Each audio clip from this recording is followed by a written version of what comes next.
Tells a story.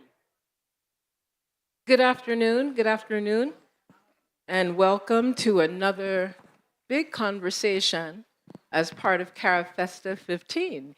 Yay! I have the distinguished pleasure of serving as moderator for this afternoon's big conversation on righting wrongs, CARICOM's call for reparations, justice, and healing.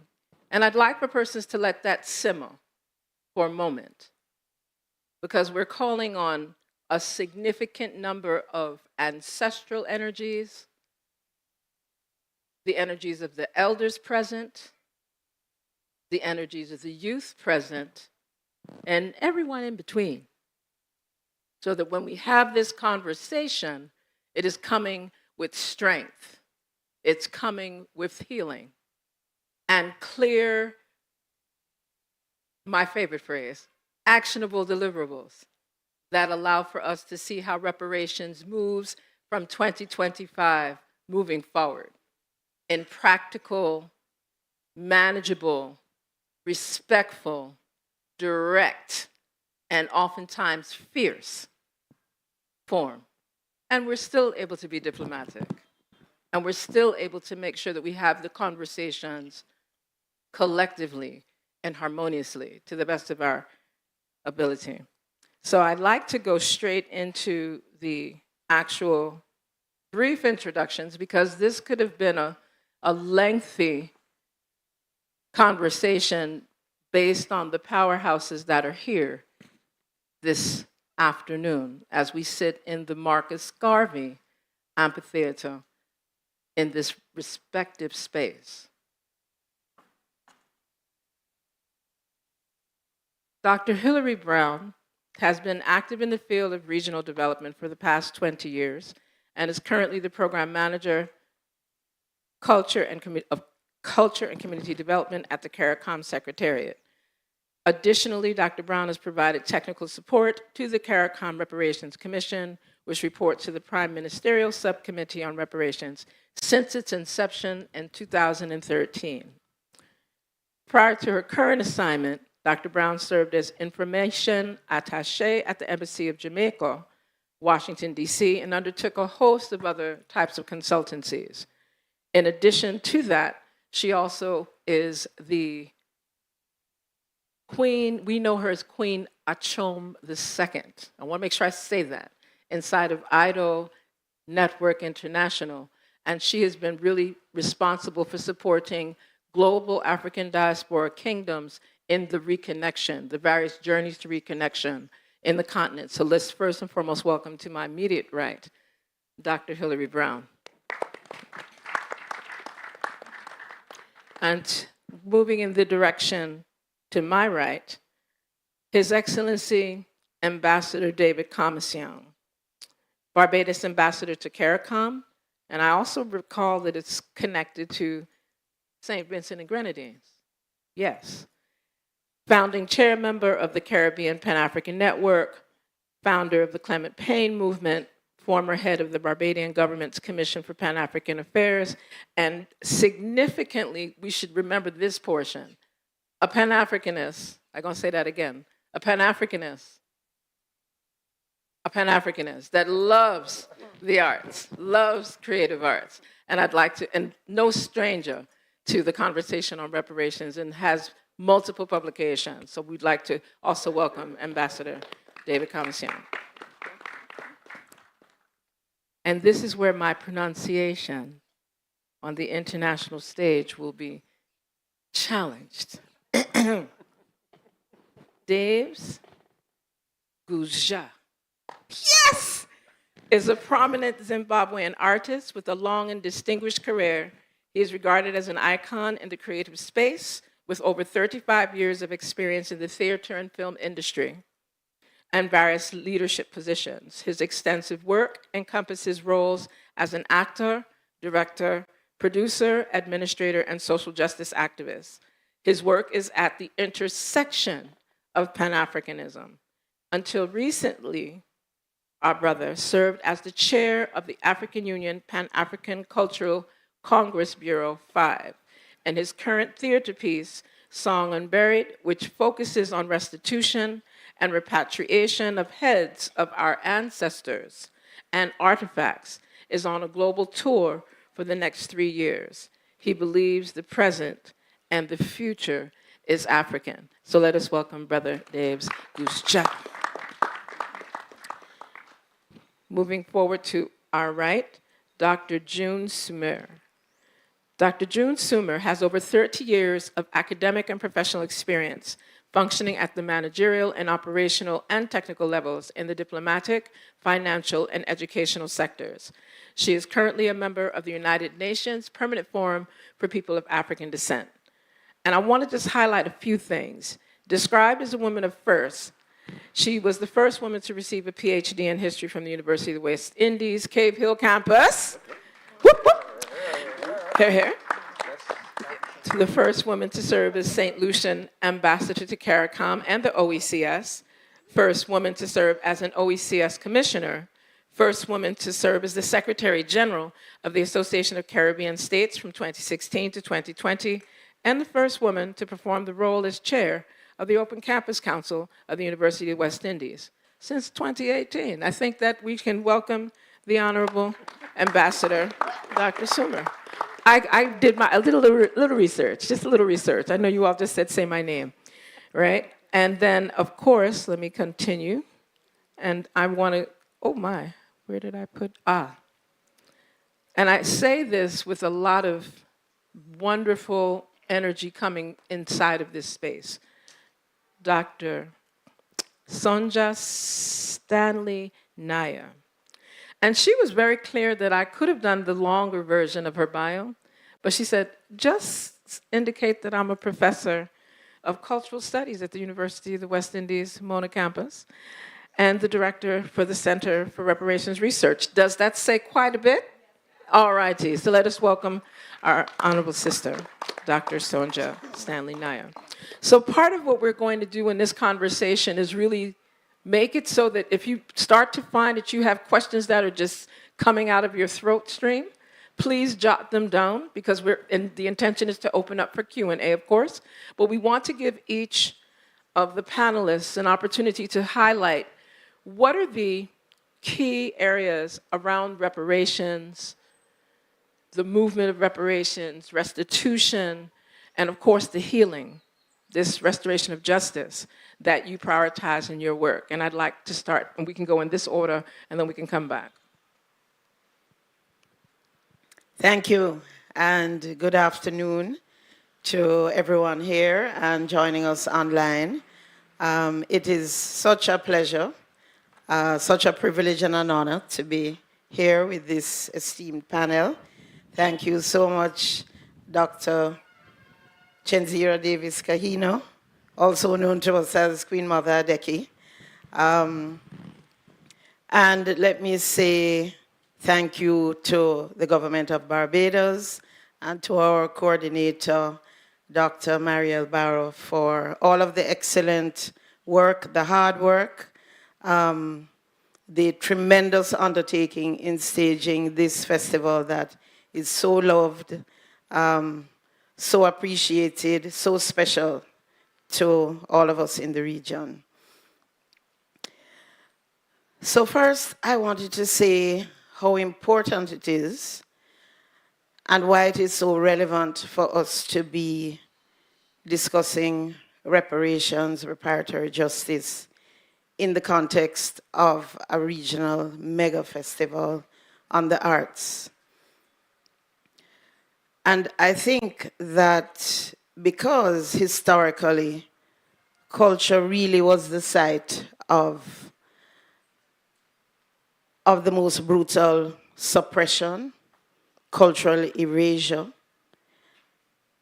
If we really think about it, as Africans, people of African descent, for Africans to have survived that brutal system of enslavement, chattel slavery, the transatlantic trafficking of Africans, we had to be a deeply spiritual, deeply cultural, strong people to still be here after that kind of genocidal policy of enslavement that was wrought against Africans. Really, perhaps the most staggering crime against humanity committed historically. So culture was targeted at many levels. Our spirituality could not practice, treated, denigrated as being evil, satanic. We could not use our languages. We couldn't use our names. Our family structures were under constant attack, separation, and of course, many of our cultural expressions. So the banning of the drum, later on the banning of carnival in Trinidad and Tobago, and even coming to the present, the ways in which the expressions of the people are always under attack of Africans. And so it means then that the process of reparatory justice really has to encompass that renewal in terms of culture. That is where the resistance has always been germane. And so in the context of Carifesta, it's really very important for us to speak about reparatory justice because it is our culture that enabled us to survive, our culture and our spirituality. And this is really where a lot of the resistance that we see into the present, it is really embodied, embedded in our cultural expressions and just our way of thinking and being. So I wanted to highlight as well, excuse me, that as the CARICOM Reparations Commission has elaborated a 10-point plan for reparatory justice, which covers a range of areas, as you would know, beginning with an apology and looking at restitution in terms of health and education and culture and debt cancellation and being compensated and technology transfer and all of the various areas. But I think as a commission, beginning the journey in thinking about the various ways in which we must seek reparations to address justice and healing. I think what has come out in the process is the importance of that psychological healing and cultural wholeness. And so we no longer speak about going to Africa for cultural exchange and tourism. We talk about cultural reconnection. It is about reconnecting with the continent, reconnecting with traditional kingdoms and systems, those from which we were brutally separated 400 or 500 years ago. And so as much as we are excited about going to visit Africa, really it is about becoming once again embedded in our African history, culture, communities, because all of that we lost in the transatlantic slave trade. We lost community, language, aspects of our culture. We lost our people. We lost our spirituality as we practiced it in Africa, with the exception of some of the key elements, bodies that continue to practice important spirituality within the region. We also lost our names, and we lost an important tradition of royalty. And so all of that is part of the cultural healing and wholeness that we seek. And I think the CARICOM reparations movement has come to appreciate that this is a critical part of what we need to do to enable our people in the diaspora to achieve that healing that we speak about and the wholeness. And so this has become an important part of the work that the Commission is doing and arranging reconnection journeys to Africa, to Kenya, to Uganda, to South Africa, to Nigeria, and reconnecting with the royal fathers and the traditional kings and queens of Africa. So I really want to highlight the importance of that in this important context and of Carifesta, and also of being in this Marcus Garvey Amphitheater, where we are always inspired by one of the greatest Pan-Africanists who fought for African liberation and reconnection. So I'll pause there and turn back over to pass on to Ambassador David Commission. Thank you. Thank you. Brothers and sisters, this is the place in Barbados that Marcus Garvey visited on the 18th of October, 1937. He spoke to the Barbadian people here in the area that we know as the Steel Shed. It's a short distance from here. And so I have to begin my discourse with a quotation, and it is this. And I know you too, believe in time, and we shall wait patiently for 200 years, if need be, to face our enemies through our posterity. When I am dead, wrap the mantle of the red, black, and green around me. For in the new life, I shall rise with God's grace and blessing. Look for me in the whirlwind or the storm. Look for me all around you. I shall come and bring with me countless millions of black slaves who have died in America and the West Indies, and the millions in Africa, to aid you in the fight for liberty, freedom, and life. I shall write the history that will inspire the millions that are coming and leave the posterity of our enemies to reckon with the host for the deeds of their fathers. End of quote. The Honorable Marcus Garvey, 10th February 1925, Atlanta, Georgia.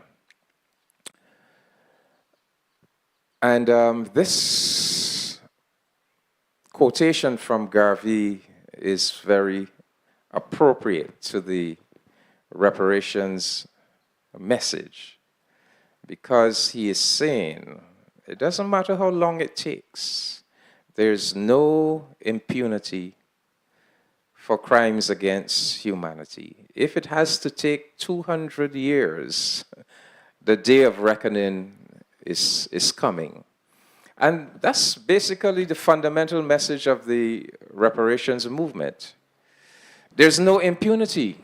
You commit a crime against humanity, the time will come. You may not have been called upon to pay, to be held accountable back in 1833, 1834. You may not have been held accountable when we became independent in the 1960s, but the time has come where you must be held accountable.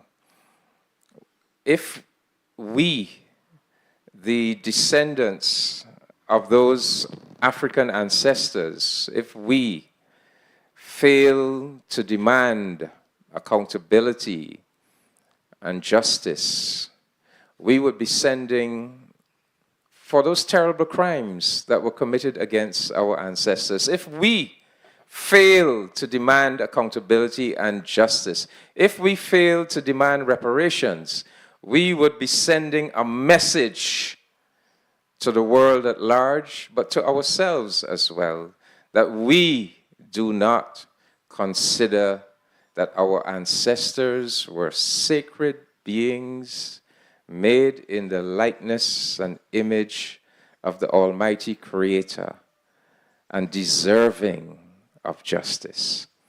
And so that is the fundamental principle of the reparations mission. It is an affirmation by ourselves of our own humanity and the sacred humanity of our forebears. Now, most of us here are, in a sense, representatives of the CARICOM reparations campaign. That is a campaign that goes back to the year 2013. At the CARICOM Heads of Government Conference in July of 2013 in Trinidad and Tobago, our heads of government came together and made an historic decision that the CARICOM family of nations, we were going to be pursuing a reparations claim against the relevant Western European nations for the genocide inflicted on the indigenous people of the Caribbean and the enslavement inflicted on our African ancestors. And the heads of government haven't made that decision in July. By October, we had set up a major conference in St. Vincent, Kingstown, St. Vincent, where we all came together and put our reparations campaign in place. We all came together, we established our CARICOM Reparations Commission, we established our working procedures, and that was the fundamental building block of the CARICOM reparations campaign that the whole world has since come to know. I was at that meeting in Kingston, and I've written about it in an essay entitled A Reparations Manifesto. I just want to quote a little bit from that essay.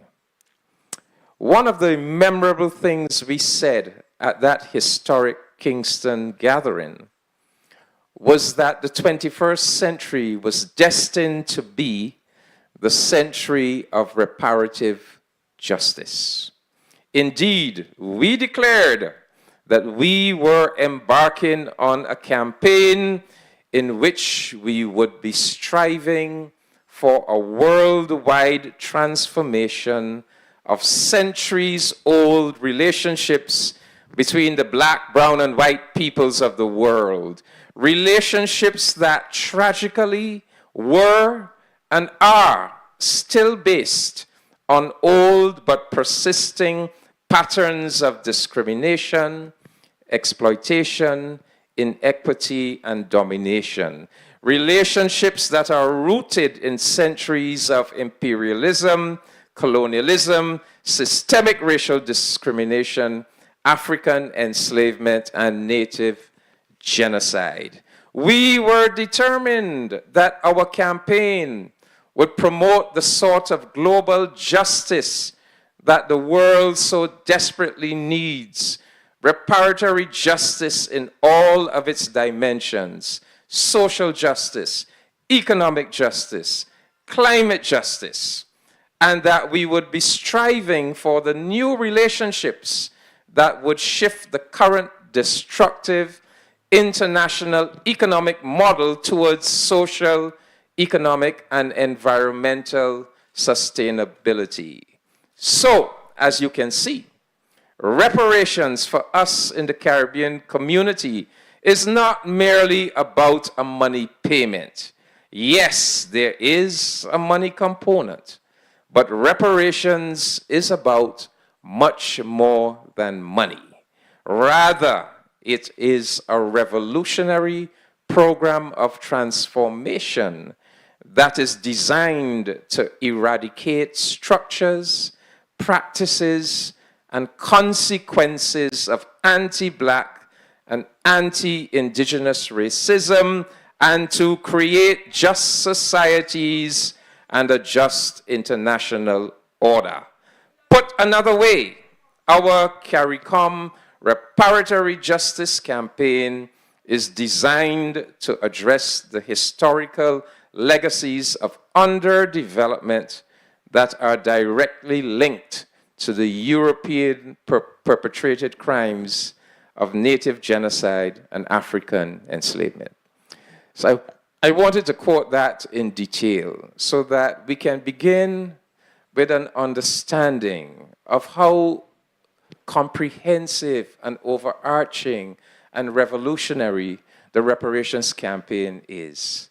Some people, some of our opponents, our adversaries, seek to trivialize it and to reduce it to some kind of little money grab. No, no, no. It is much more than any money grab. It is a revolutionary program of transformation.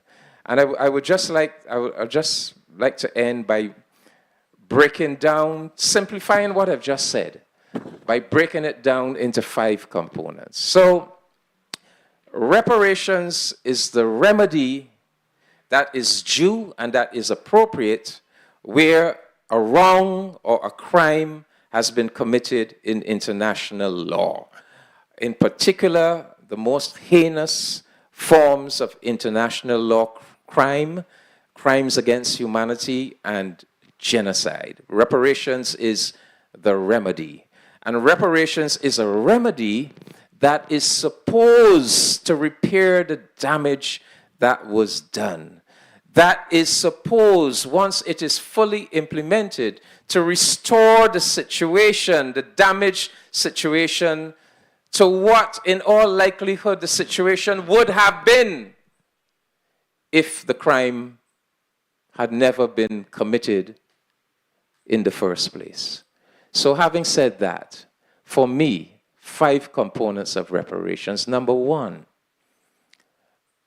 before that transatlantic slave trade, or that transatlantic trade in enslaved Africans, our people, our ancestors, possessed and lived in their own nations on the continent of Africa. They had their own nations. They had sovereignty. They had self-determination. The first component, therefore, is a demand for decolonization. You cannot bring African people over the Middle Passage. You enslave them. You exploit them. You oppress them. You plunder them for hundreds of years. They resist. And then at the end of that process, you tell them that they're to remain as subjects in some little European colony. No. If you're to repair that damage, if they are to be taken back to the position they would have been in if the crime had never been committed, they would have had their own nations. They would have had their own national sovereignty and self-determination. So reparations underpins the drive for decolonization, which we will speak about at 4 o'clock. Secondly, Dr. Hilary Brown mentioned the CARICOM 10-point plan. That's the second component. We have dealing with those structures of underdevelopment that are directly linked to the crime. I won't go into that. That's number 2. Number 3, you heard it implicit in what I read out, what I quoted. We, more and more, we are recognizing that the international economic and political order that exists today has its roots in those centuries of enslavement and colonization. And that order, we, the black and brown peoples and nations of the world, that order was intrinsically unjust and exploitative, and it is still structurally unjust and exploitative. And we have still been inserted in that international economic and political order in a structurally unjust and exploitative manner. And so reparations, it is about a fundamental revamping of that international economic and political order to give us the justice and the rights that are ours by right. Then fourthly, reparations, yes, it is an outward demand for these reforms, but it's also an inward reflection in which we look inward to our own psyches, our own cultures, our own personality. We look inward for self-healing. Dr. Brown spoke about that as well. We look within ourselves. Are there any vestiges of notions of white superiority and black inferiority still within us that we need to identify and extirpate? So it is about psychological and cultural healing as well. And finally, number 5, a fundamental component of our reparations campaign must be to deconstruct that very dangerous and very bogus myth of the supremacy of white civilization, of the West, of the so-called West. The myth of the superiority of the West, of the so-called European civilization. This myth that they have created, where they have put themselves at the pinnacle as the elite universal measure for all other people. When we examine that myth of Western superiority, we see that it is based upon, it is riddled through, it is based upon criminality.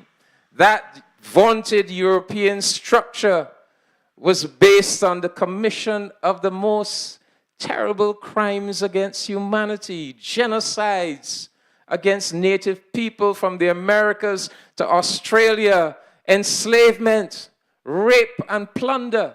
So we must challenge it. We must deconstruct that myth of Western superiority, first within ourselves, within our own psyches, but we must also confront that white Western world with the bogusness, the fraudulence of their myth. This is very important because we will not create that new order, that new human, social, cultural order if the bogus, the fraudulent myth of white Western superiority is allowed to continue to exist. Thank you very much.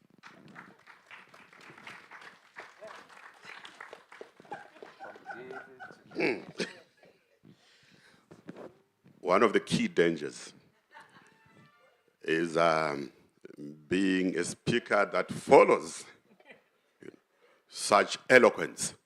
And they're like, okay, what shall I talk about? You know? But having said so, first and foremost, I would like to thank Dr. Hilary Brown for being a Nyamukuta, for being a mediator, for me being here, me and my team. So I am from Zimbabwe, and we are traveling with a particular play called Song Unburied, of which you are all invited tonight. Should you not show up, rest assured I'm going to have a conversation with my ancestors, and we'll deal with you accordingly. So, yeah. Yes. Right. I always say, you know, you have just given me a huge lesson into history. You know, because we don't have the 400 years of this history you're talking about on that continent. We don't have it at all. It's been totally erased. I would like to start with a particular statement, and it's in my native language. It's in my language, basically, and I speak Shona. And this statement is, Mapupa angu achamuka. It means, these bones shall rise.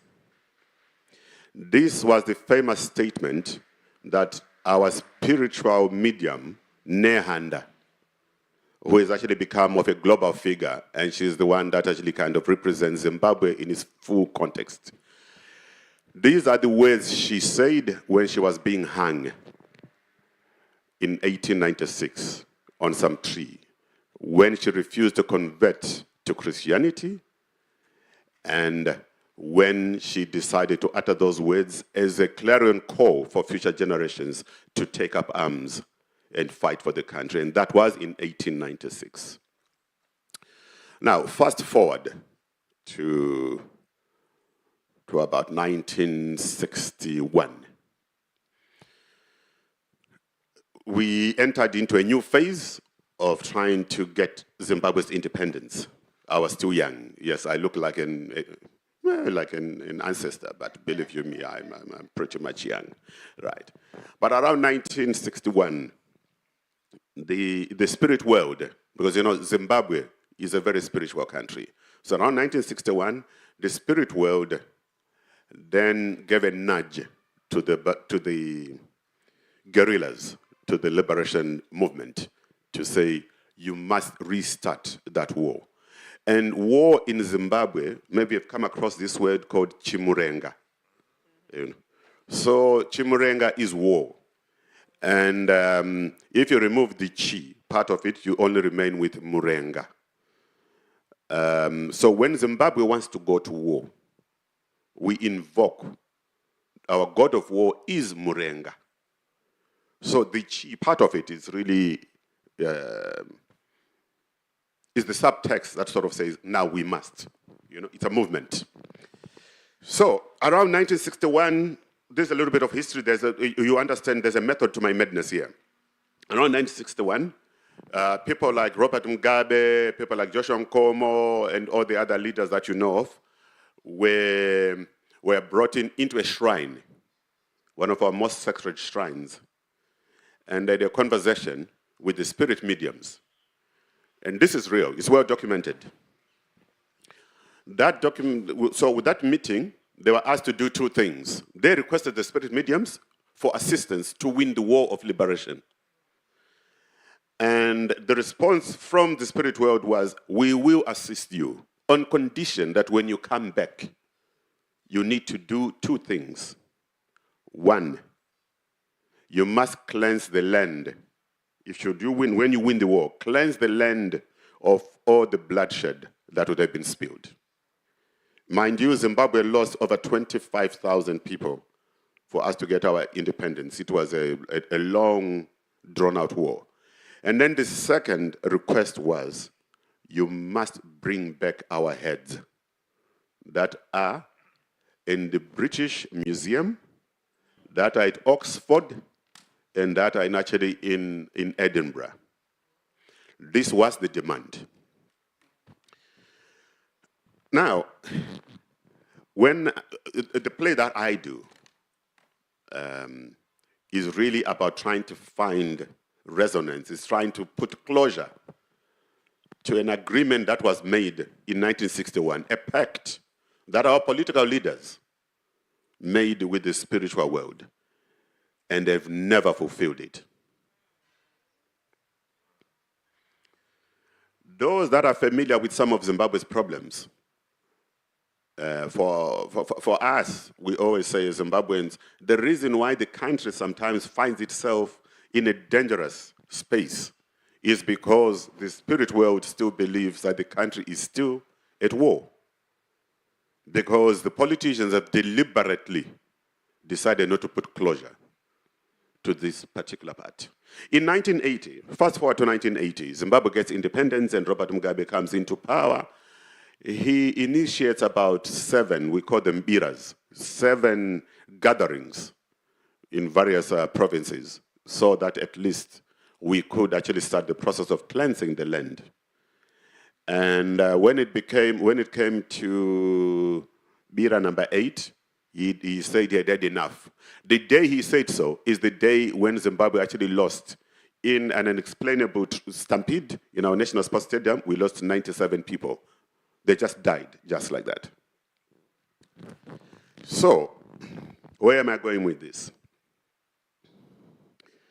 That statement of Mapupangu Achamuka, which has never found closure, and a leadership that has remained obdurate, that has put us really at major crossroads as a new generation.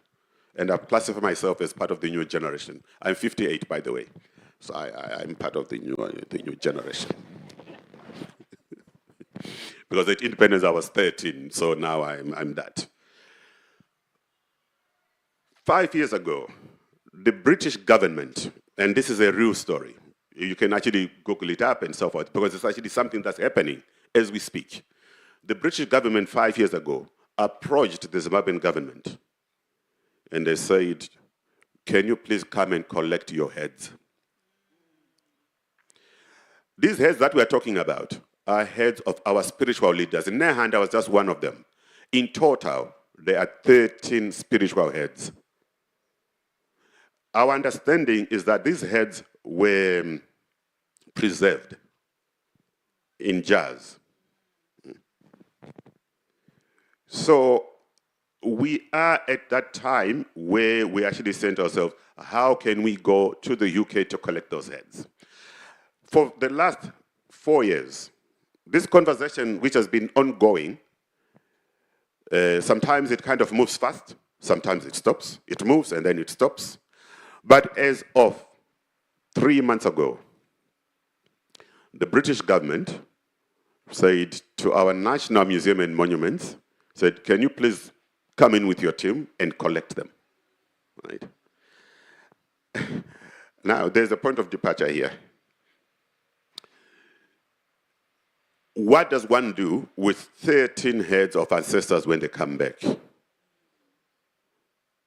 Do you put them in a museum?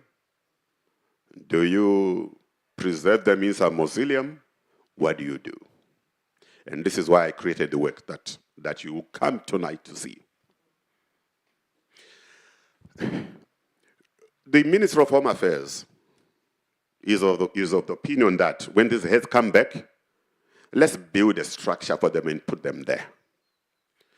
Now, for some of us who are really spiritual and who communicate, we spend a lot of our time actually in our villages and talk to the ancestors and everybody else. We are very clear that the bodies, those 13 bodies that were buried in 1896 without those heads, were never buried. Because culturally, when you have not buried the head, you have not buried the person. So we have been pushing a deliberate agenda to say, when these heads come back, hand them over to the families. The families are still there. The descendants are still there. But for some strange reason, yes, we're stuck in that kind of matrix. Which leads us to why we created that particular work to do two things. One, because we believe that the Zimbabwean story can be a story from Ghana, can be a story from Zambia, can be a story from everybody else, from everywhere else, because Zimbabwe is not the only country that has got heads that were taken as trophies by the colonizers. There's quite a number of those countries that actually went through that, particularly from the 1800s and onwards. So whilst the transatlantic slave was happening this way, we were actually going through this decapitation. And I always think that it's just unfortunate that our leaders are not talking to each other, so that at least we can marry the stories from here and the stories that have remained within the continent, the happenings themselves, and see how do we move forward and try to put closure to these hanging issues once and for all, if it's even possible to put closure once and for all. We have caused such a scene in Zimbabwe to such an extent that we were supposed to be performing in Edinburgh last month. Normally it takes 2 weeks to get a British visa. We only got our visas after 32 days. And we are very clear in our minds that the British ambassador to Zimbabwe, when he realized that, okay, this play is now coming in their backyard, they realized they were not prepared for it. So the trick then became, yeah, let's delay the issuance of visas as much as we can. And we ended up not doing that particular play in Edinburgh. However, next year we are very clear. We are applying almost about 4 months ahead of time, and we need to do that play in that backyard. I would like to finish just by saying that restitution for us as a theater maker, because I think I'm more into practice. I'm the guy who goes in and sort of says, you know what, let's have the ancestors here, let's have the spirit mediums here, you know. Let's bring them, let's have this conversation with them, you know. Let's see what they're actually saying. Let's hear what they're saying, because they do talk. They do talk, and they actually raise these issues continuously and say, how can we then package their voices? How can we package their intentions and use this as an advocacy tool? So I'm so hoping that you'll be joining us in our advocacy journey so that at least we can open up the discussion and use practical examples, practical experiences using the creative economy to tell our story on a much broader level. I thank you.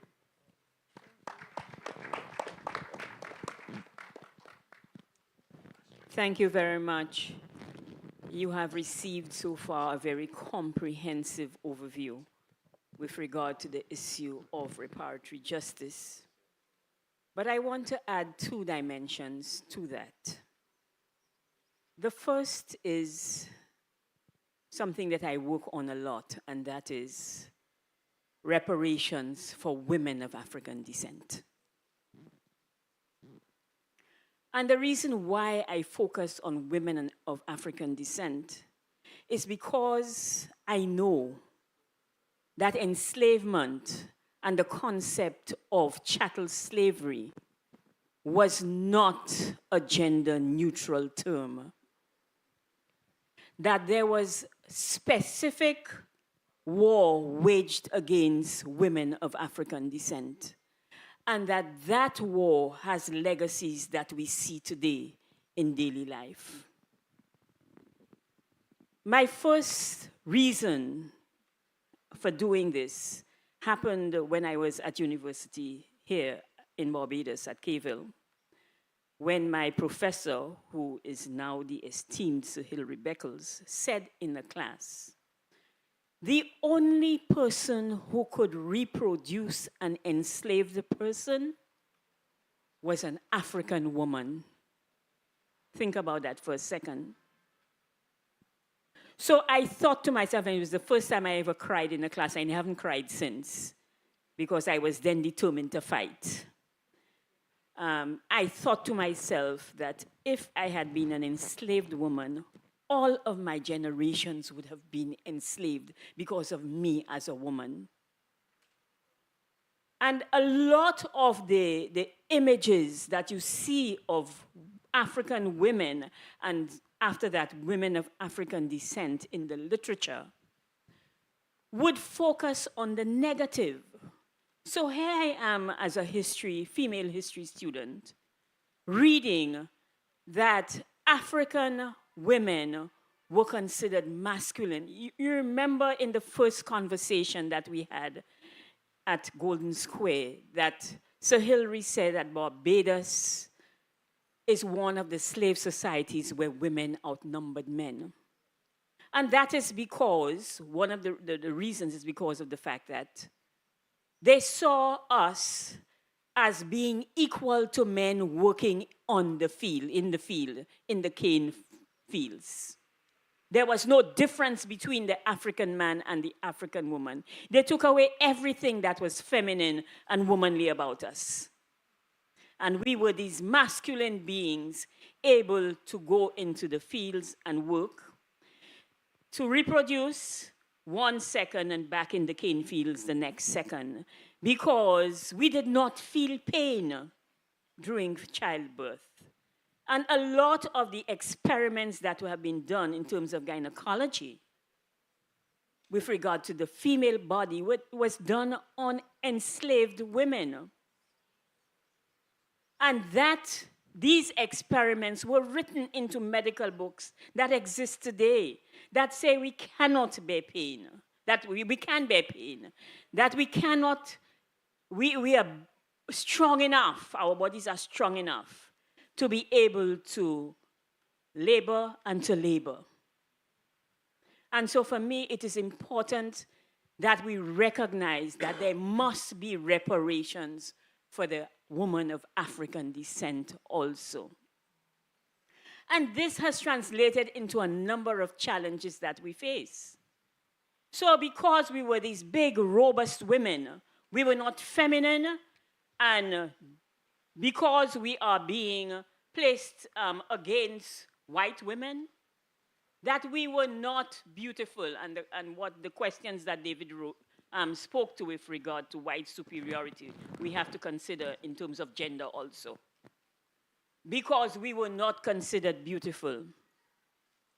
I remember when I was about 9 years old, my mother taking a niece and I to a fair, and she met this woman who said to her, when she looked at my niece, "What a beautiful black child."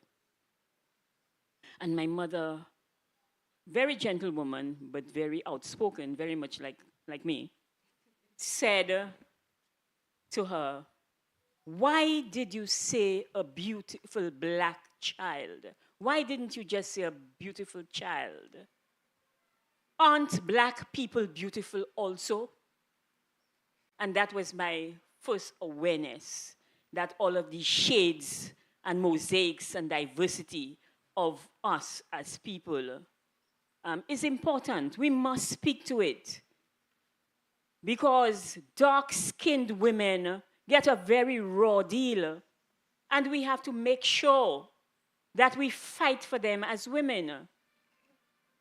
Because then you come down to the little nitty-gritty. Everything about us is physical.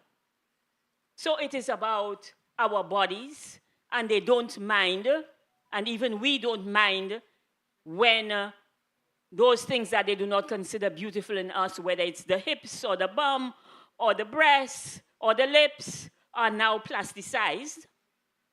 We don't mind that, but we don't want it on black women. It's ugly on black women because of the color of their skin.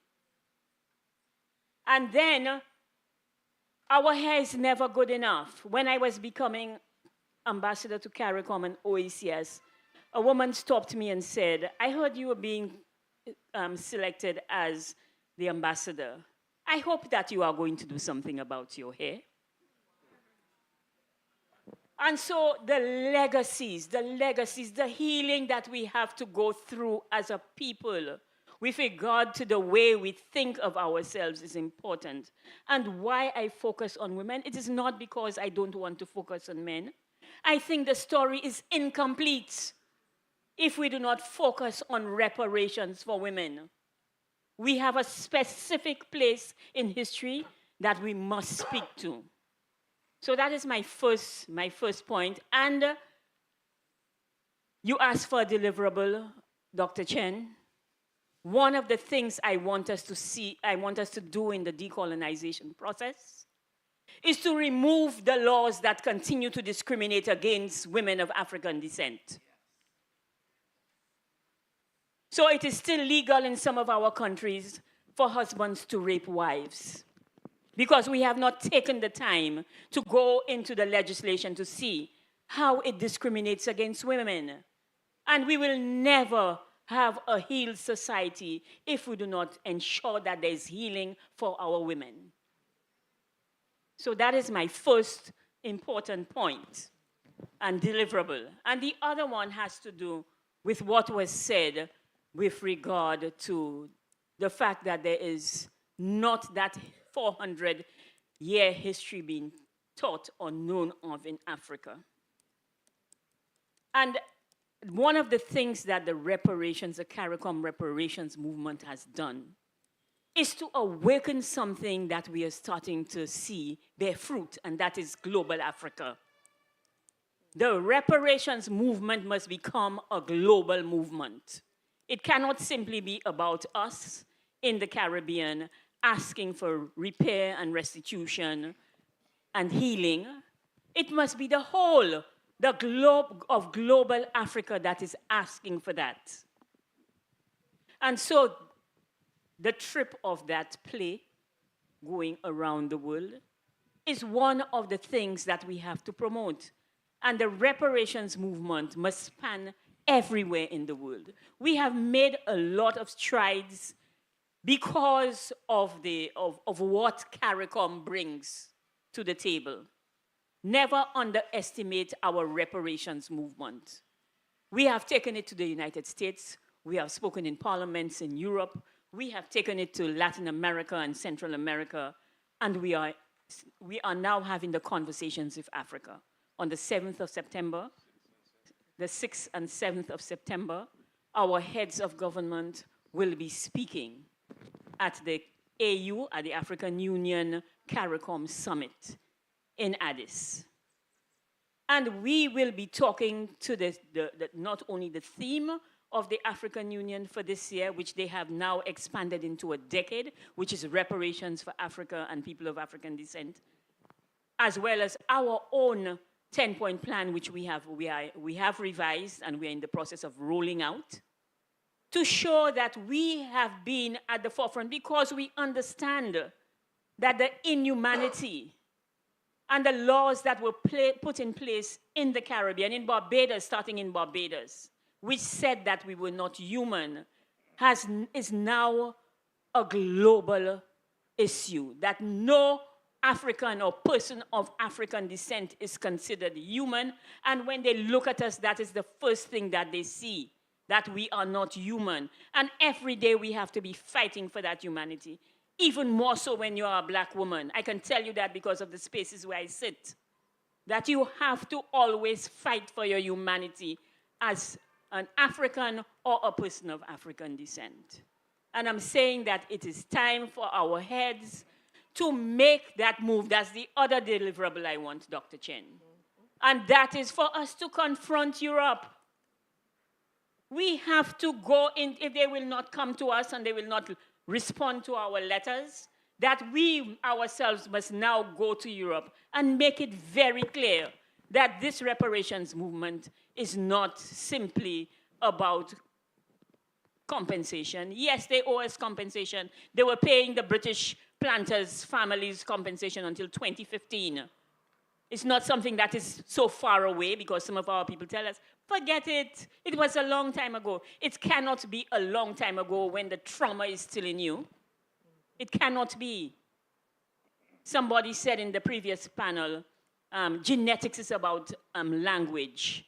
it's more than about language. It is about you as a people and the trauma that you have faced. And you react in certain ways and you don't understand why you react that way. So I want us to be sure that we take this movement global, but we also have to take it through the region. Our people still don't know enough about reparations. And so that is another thing that we must do, Dr. Chen. And I thank you very much for this opportunity.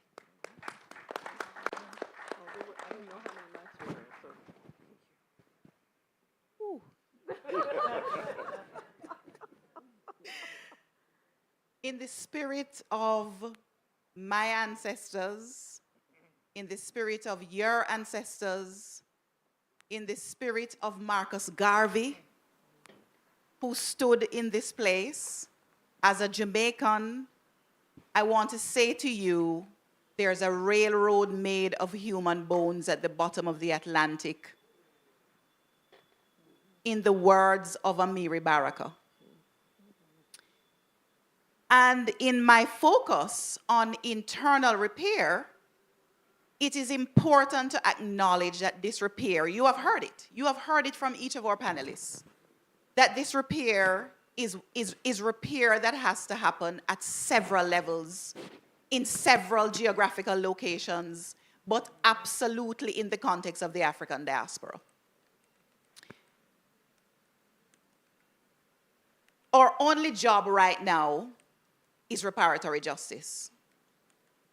I am here today to remind us that our only job right now is reparation. We have no other job as peoples of African descent. You have heard said in different ways from each of our panelists that there is work to be done. Reparatory justice is a mission. And if we are on that mission, it means everyone has the job to make sure that the process of emancipation, in the words of Erna Brodba, needs to be completed. We are still yet to complete that emancipation process. Many of us are living in mental slavery. This is why it's important that we're in this place and honoring Marcus Garvey in the way that we are through our words today. There is an umbilical cord that connects Marcus Garvey to the Caribbean reparation movement today. There is no way to forget about a Marcus Garvey. And in fact, we are in Marcus Garvey's month. I just last week, I think it was last week, a few days ago, gave the Marcus Garvey lecture in Kingston, Jamaica. And one of the important things is to remind ourselves that internal repair is critical. There are people still in 2025 who believe that we would have been better under the British, better under the Portuguese, better under the Dutch, right? Better under the Spanish. We have to go through that process of decolonization in a systematic way. And that is where the work that I do at the Center for Reparation Research at the University of the West Indies, which supports the CARICOM reparation movement, is critical. One of the things we have decided is that we must take reparation to the streets. That means no Caribbean citizen, no matter how old, must be alienated from this movement. The child in the basic school must be able to understand reparation at the level that they can. We are the ones holding our children back. There is no reason why our Jamaican children, for example, are not speaking 4 languages, or Barbadian children are not speaking 4 languages by the time they're 5. This is common in Africa. So it's not a matter of capacity. It is a matter of how it is we decolonize our own selves to understand that children are sponges.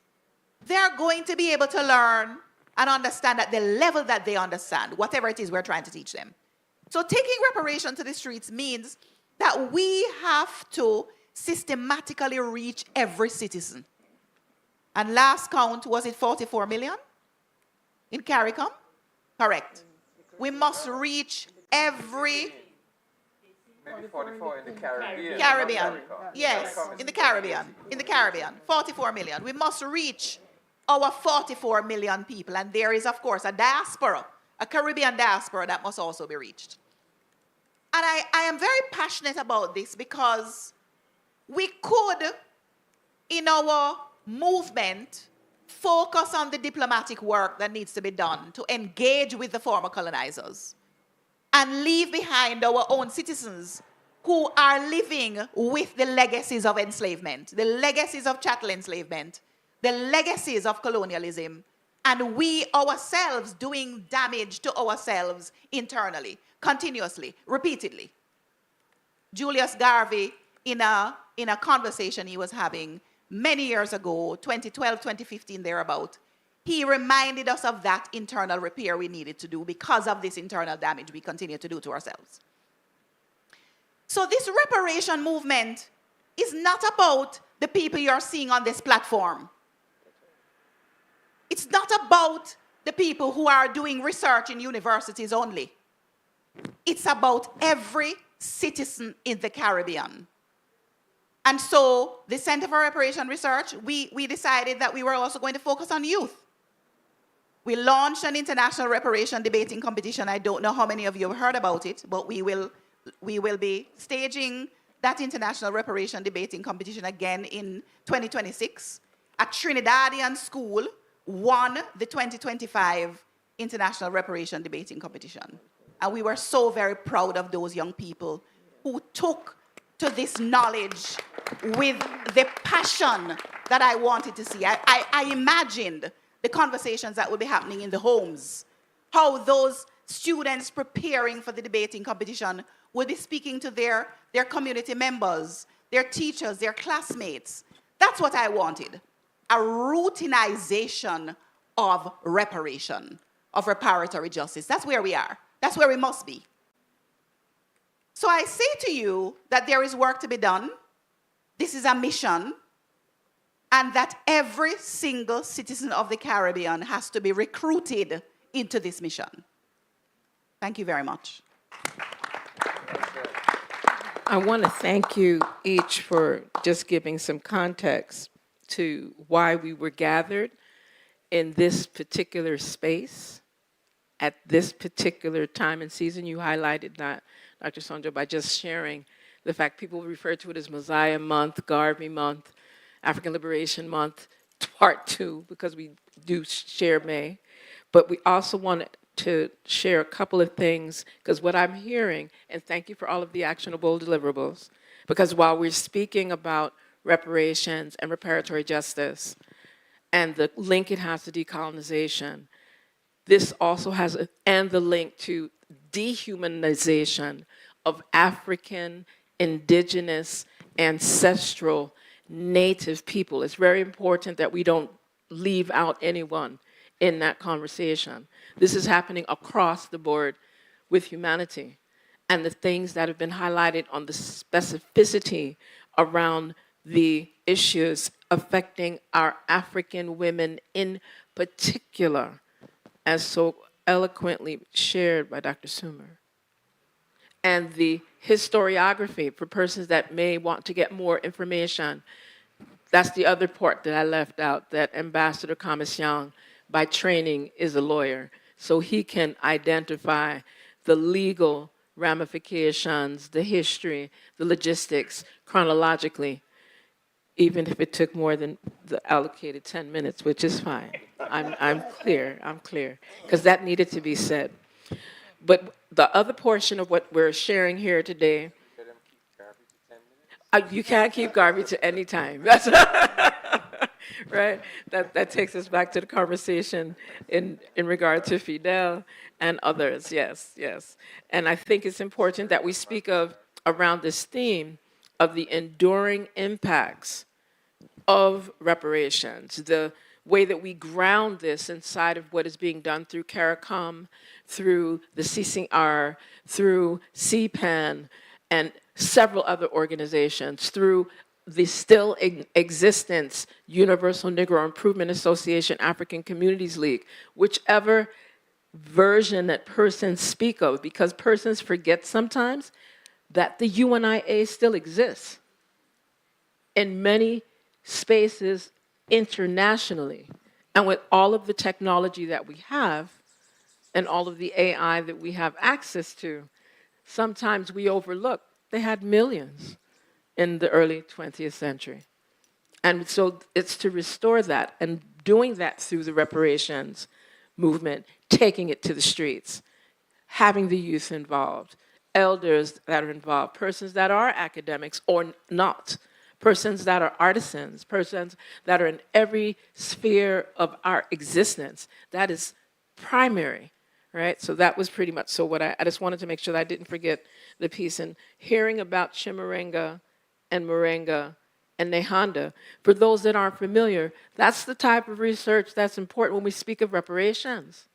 Because this is the justice part is significant, and the repair of our relations are significant. You can't heal if you don't know you hurt. It's very difficult to heal if you don't know your body slash up. So we have to acknowledge that, recognize that, hold that space, and then facilitate through the work of ancestral engagement. I want to make sure persons don't get spooked by this. When we're speaking of ancestors, we're just speaking of our family from before, and showing reverence and veneration and not getting tossed about on Eurocentric ideologies that try to strip us of what used to keep us strong and will facilitate our reparatory justice healing on many levels. So the next section, and I need this part to be a little more concise, only because we'd like to open up and at least, does anyone have questions yet? Okay, see, I knew it was coming, so I'm making sure I asked first, right? We want to make sure. We could. Is there a microphone out there? Thank you very much. And please just introduce yourself.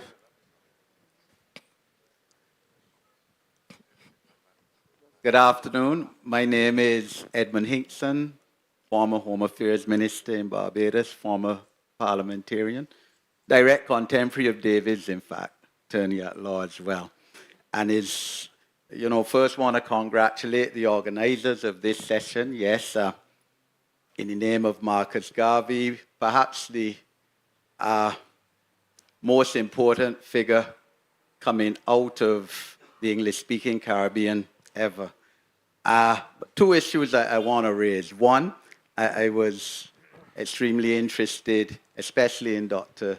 Sonia's presentation and in others who spoke about the need for us still to emancipate ourselves from mental slavery, as Bob said. And one of the issues that troubles me, yes, and I agree we have to bring down the issue of reparations, which any right-thinking black person would agree with in principle. Certainly, reparatory justice is required. But bring that down to the level of the grassroots in a situation where we still have some countries in CARICOM independent for over 60 years, and some of which members of the panel are born in, which still go to the British Privy Council as their final court of appeal, and which still have the King of England, with the greatest respect to the monarchy of England, as their head of state, and where the political leadership of these countries and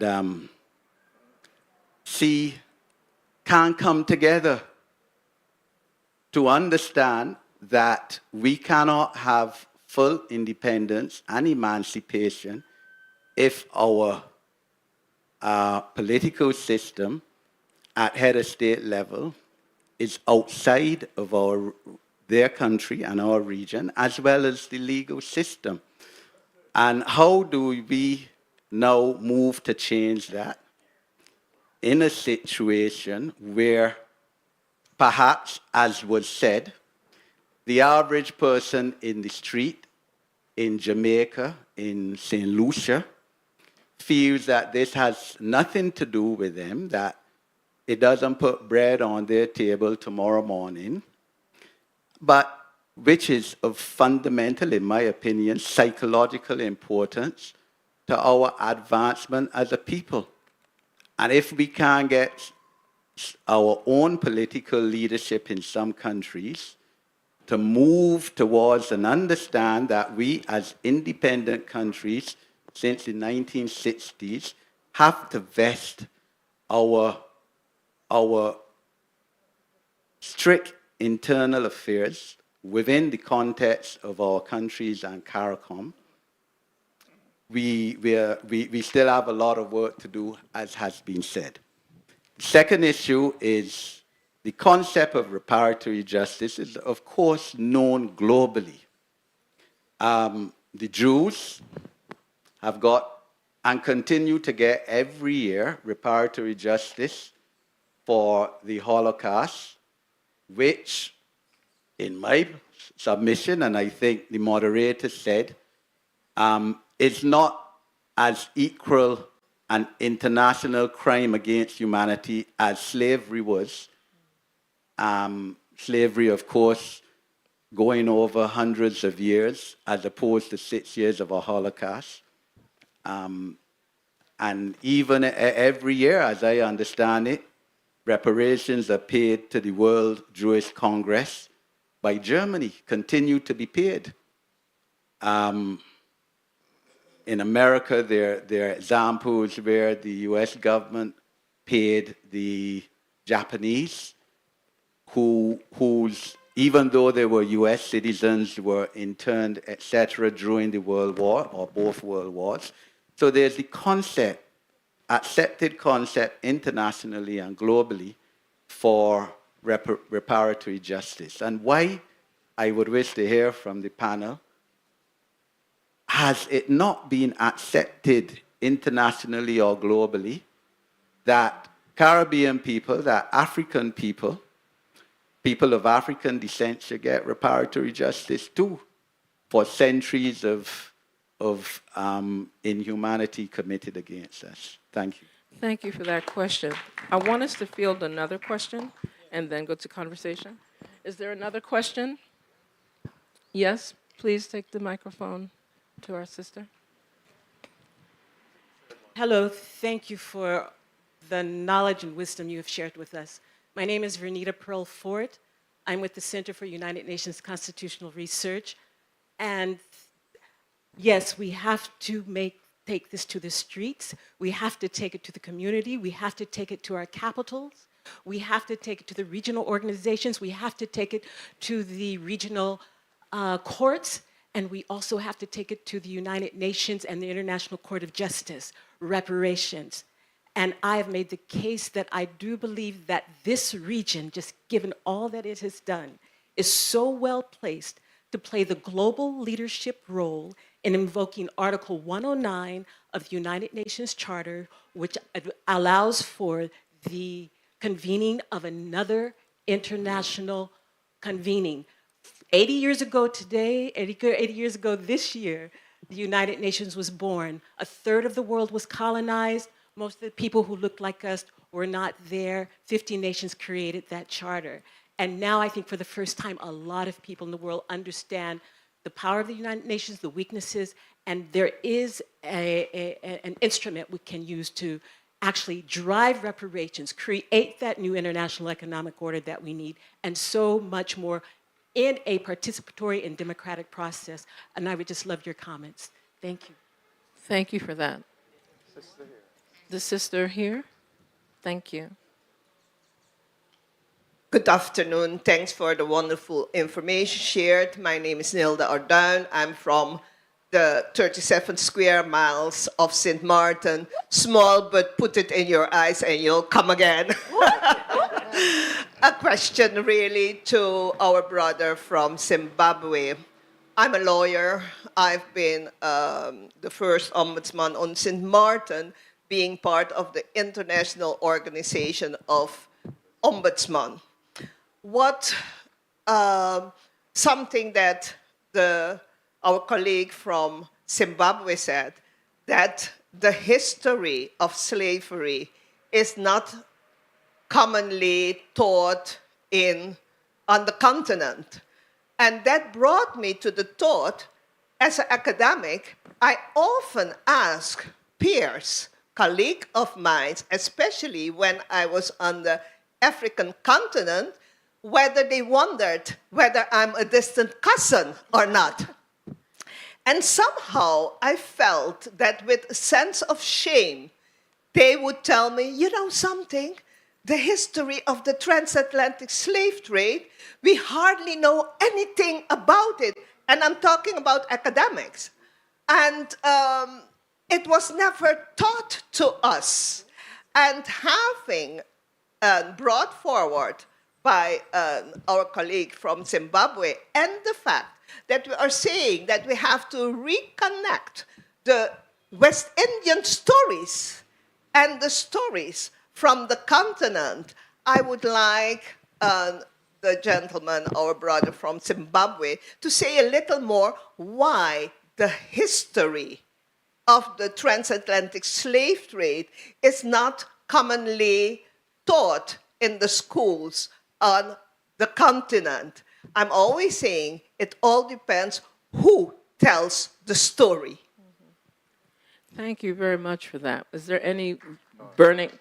No. Okay, we're going to have to roll this in. So afterwards, just please know that we're working on time. I didn't look at the time, but we're still on time. This is a good thing. And before I release this mic, though, I just want to highlight something that we keep saying.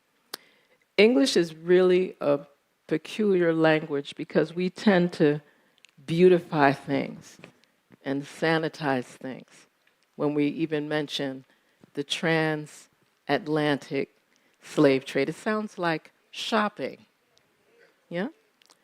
But trafficking is more accurate. Terrorism is more accurate. And genocide combined. So I just wanted to put that in our mindset so that while we're using the terms that are more common, we need to call this experience exactly what it was. It was ancestral treason to a point that is unimaginable. And with that, I will release the mic.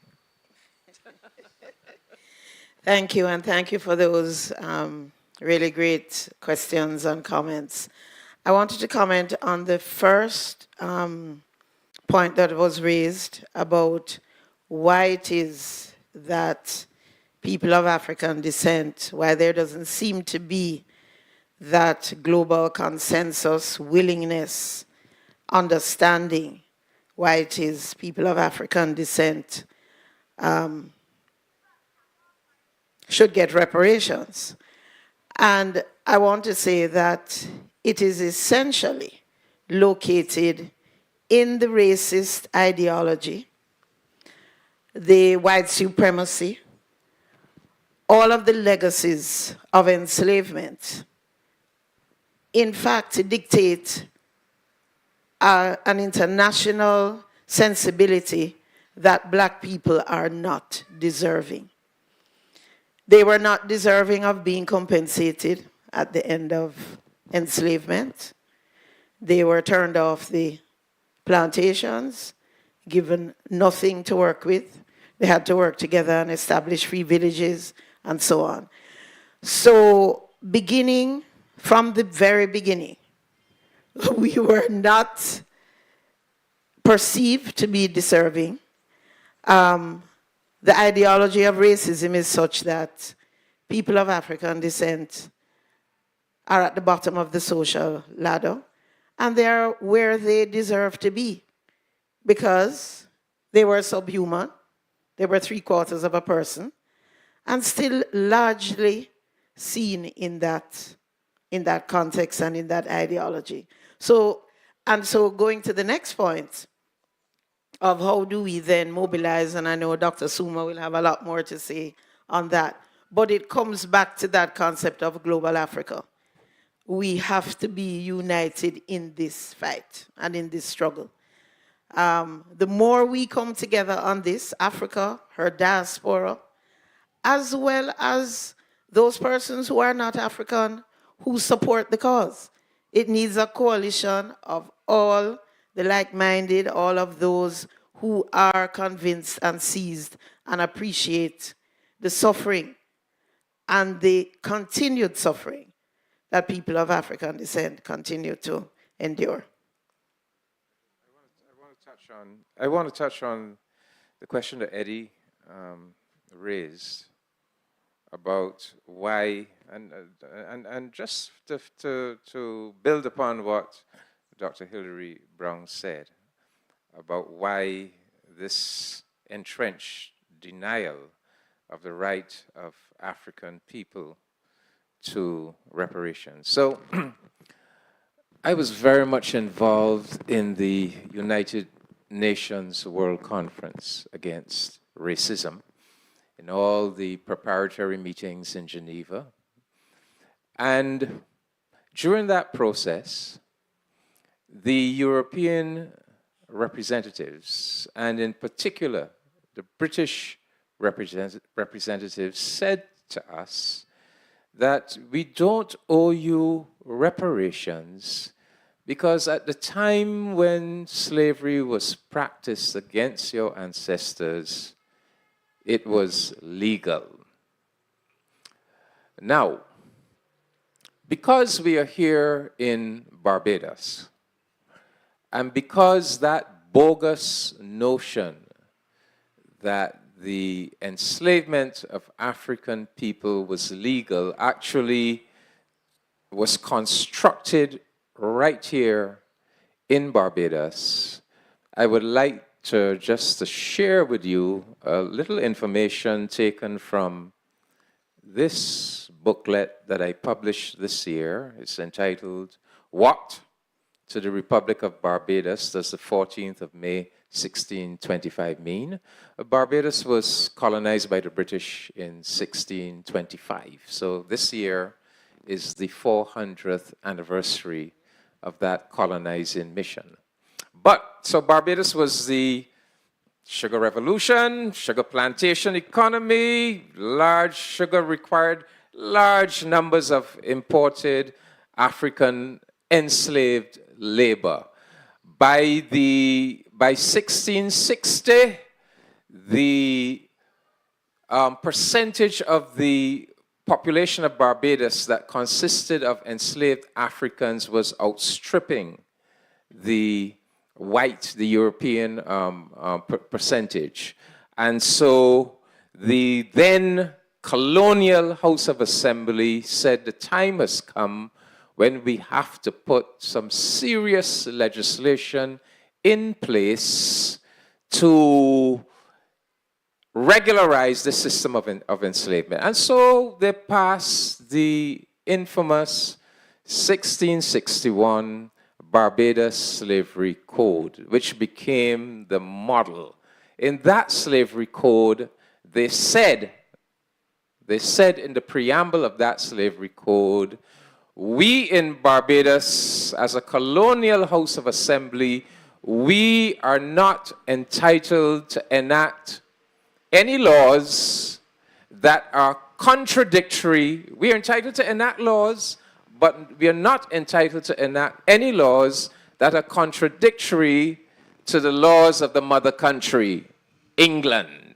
They also said, when we look at the whole scope of English law, there is nothing in the English law to guide us how to deal with slaves.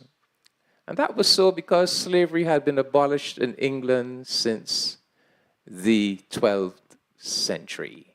So they had embarked upon this slavery regime at a time when slavery was actually illegal in the so-called mother country. Anyhow, I just want to, but how did they go about doing it? And I will read for you the preamble of the 1688. So they started with 1661, and they periodically revised these statutes to perfect the legislation. So by 1688, they passed the Act for the Governing of Negroes. And this is what it says. Listen carefully. Whereas the plantations and estates of this island cannot be fully managed and brought into use without the labor and service of great numbers of Negroes and other slaves.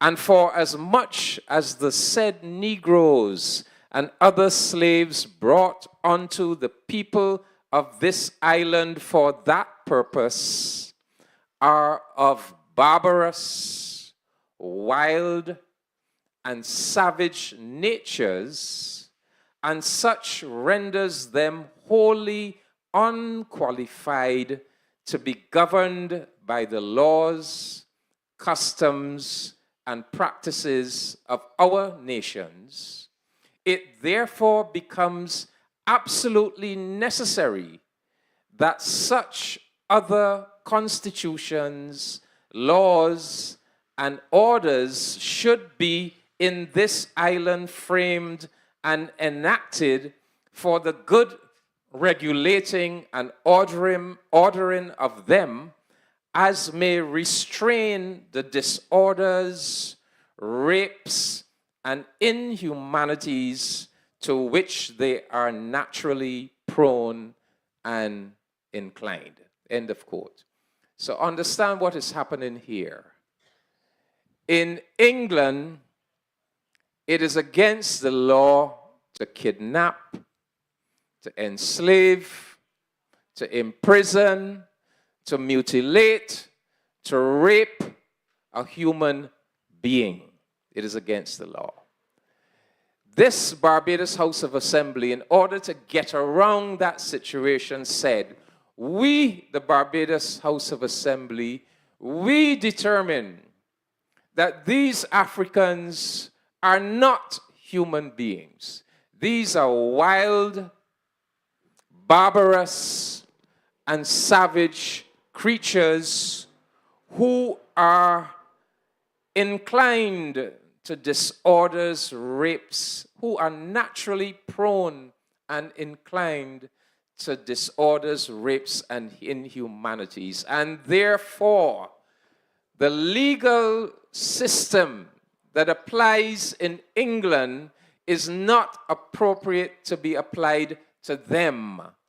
And therefore, we are at liberty to create an entirely new legal regime to apply to these savage, non-human creatures.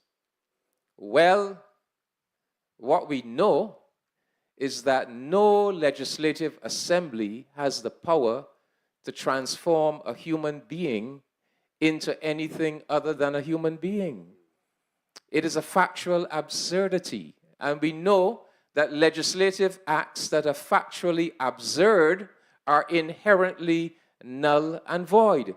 So this act, this bogus act of the Barbados House of Assembly, which was based on this fraudulent and bogus rationalization about Africans, this was passed up. It was enacted in the Colonial Assembly, passed up to the British monarch for his consent, and became legislation. And so it was these Barbadian acts of Parliament, these bogus, philosophically fraudulent and jurisprudentially fraudulent pieces of legislation that then were exported from Barbados to Jamaica, to South Carolina, all across the 13 colonies of what became the United States of America. This is when the British diplomat gets up at the UN in Geneva and says, we don't owe reparations because when slavery was practiced, it was legal. It is this bogus, fraudulent actions of the Barbados House of Assembly on which he and she are pinning their argument. So we know that slavery was illegal under the national laws of England and similarly the other Western European nation states. And we also know that that system of racialized chattel slavery that denied the humanity of the people that it imposed itself upon was also illegal under the then existing international law. We know that international law in the 17th and 18th century, it would have permitted what is known as serfdom. There was serfdom in Europe, there was serfdom in Africa, there was serfdom all across the world, and international law would perhaps have accommodated serfdom. But the racialized chattel slavery that these European powers constructed, that was not serfdom. That was a much more profound level of criminality and barbarity, and it would have been illegal under international law as well. So to answer your question, Eddie, really and truly, they have no leg to stand upon. Slavery, the enslavement that was imposed on our ancestors was always illegal, whether under their national laws or under international law. And international law tells us where there's a crime, there must be a remedy.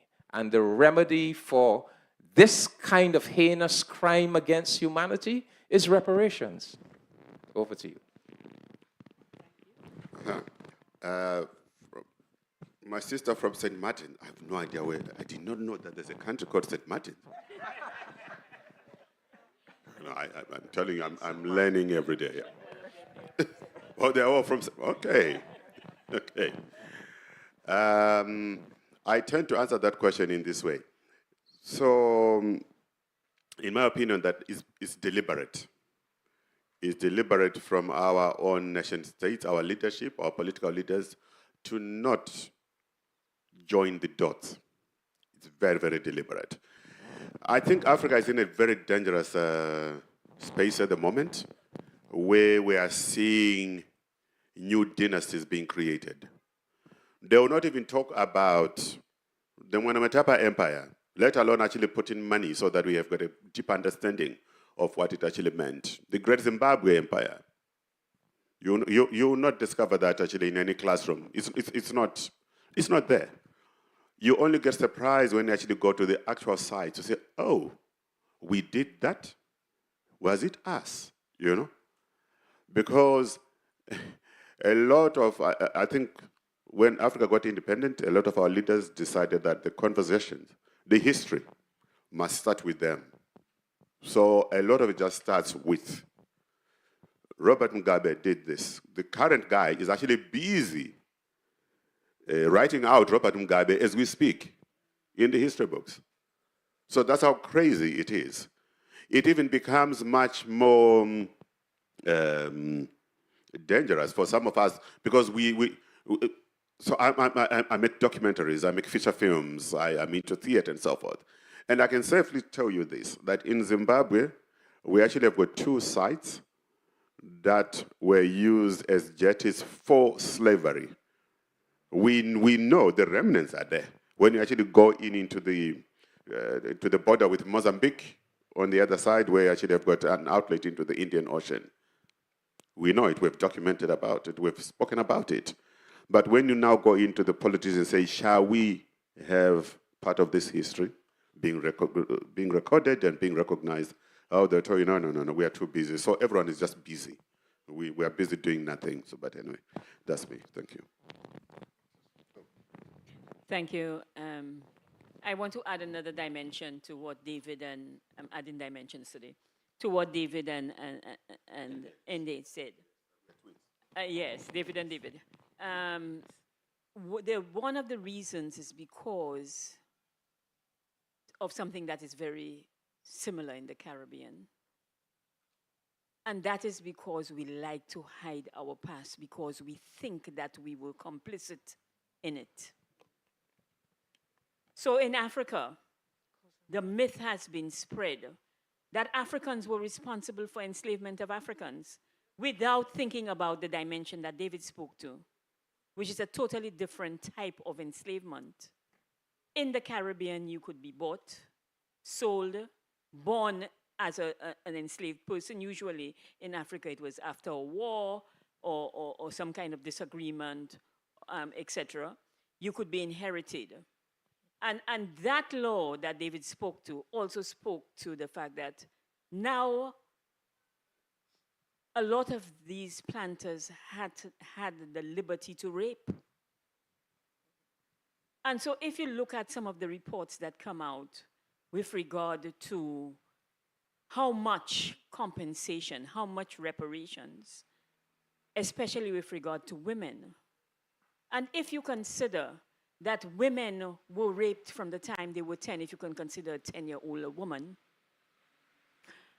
and this was done for close to 400 years.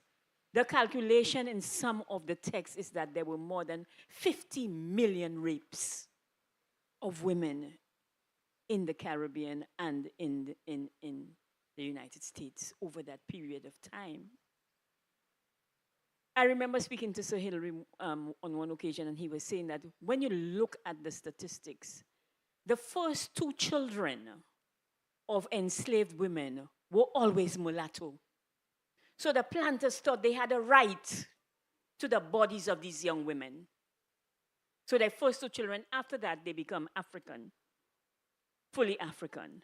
But the first 2 children were always mulatto.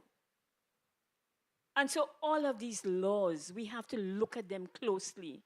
And we also have to call for their decolonization, even at the level of the ICJ. So I'd like to go to that question with regard to the international community that was asked. And the point was made about the United Nations. At the United Nations, we have a number of anti-racism mechanisms. I sit on the United Nations Permanent Forum on People of African Descent. Vereen Shepherd from Jamaica, one of our preeminent historians, sits on the Committee for the Elimination of Racial Discrimination. Barbara sits on the Working Group for People Barbara Reynolds sits on the Working Group for People of African Descent. So throughout all of the UN systems, Caribbean people are located. Gaynell Curry also sits on the Permanent Forum on People of African Descent. And we have called for these things. But when you are going to face an ICJ that is also colonial, you have a challenge. So we also have to decolonize the United Nations. You yourself would know as a woman of African descent that you do not get the justice that you deserve within the United Nations. The promotions go to other people. Yet when people look at the diversity within the United Nations and call for the removal, the first thing they will do is to look for people with melanated skins to remove. And not other people, because they think we do not deserve, we still do not deserve a seat 80 years after the United Nations was formed. And so we, and I'm saying we because we Caribbean people, we don't realize how powerful we are. And the influence that we have had in putting on the agenda the humanity of people of African descent and Africans. We are the ones who put it on the agenda. And so we are the ones who are supposed to continue to fight. It's not a fight for the weary. We understand that. But we will continue with the struggle, and we invite all of you to come on board. Join the reparations movement. All of us have national reparations committees. All of us that form the CARICOM Reparations Committee. Come on board. Let us hear your voices. All of us could do with the support as we move along. Thank you.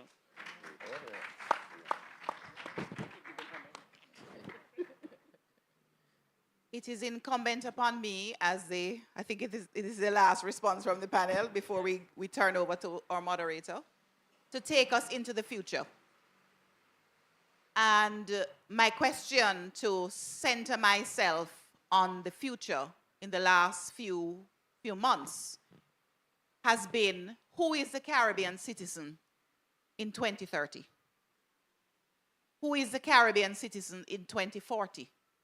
Many of our countries have development plans, Vision 2030, in Jamaica, for example, we have put on paper some of the ways in which we want to take our development forward. I want to give two reminders to respond to some of the things that have been said. One is that a vision of our development cannot, in the ways that we have written them, cannot be devoid of a reparatory justice agenda. These visions, these documents need to be rewritten. And it must be an urgent matter to reframe our development plans and our visions for our countries in terms that center reparation. I said before, reparation is our only job right now. And my second reminder, and this comes from David, our brother from Zimbabwe, who pointed us in a direction, and there are panelists who have mentioned in different ways this question, and I also began with an invocation to our ancestors. The mission of reparation, part of why we are still in the places that we exist, is that black people are the only ones forgetting their ancestors. You walk into a Chinese shop, an Indian shop, our brothers and sisters from other continents, of other ethnicities, are not leaving their ancestors behind. That's right. There are reasons why we are leaving our ancestors behind, and we understand that that's part of the trauma, that's part of the decolonization work that we must do. It is incumbent upon each of us to bring our ancestors with us, wherever into the spaces that we walk. We must remember them. We must call their names. We must also teach ourselves about our indigenous spiritual practices. We must teach ourselves about spiritual Baptists, about Orisha. We must teach ourselves how to reconnect with our ancestors. We may not be able to speak traditional languages of Africa, but guess what? Many of us will hear from our ancestors once we begin to call their names and to honor them. It happened for me at a personal level when my own father passed away. That's how it happens for many of us. That something happens, whether it's a dream, whether it's a calling, whether it's a vision, whatever it is we might want to call it. We must not ever alienate our ancestors.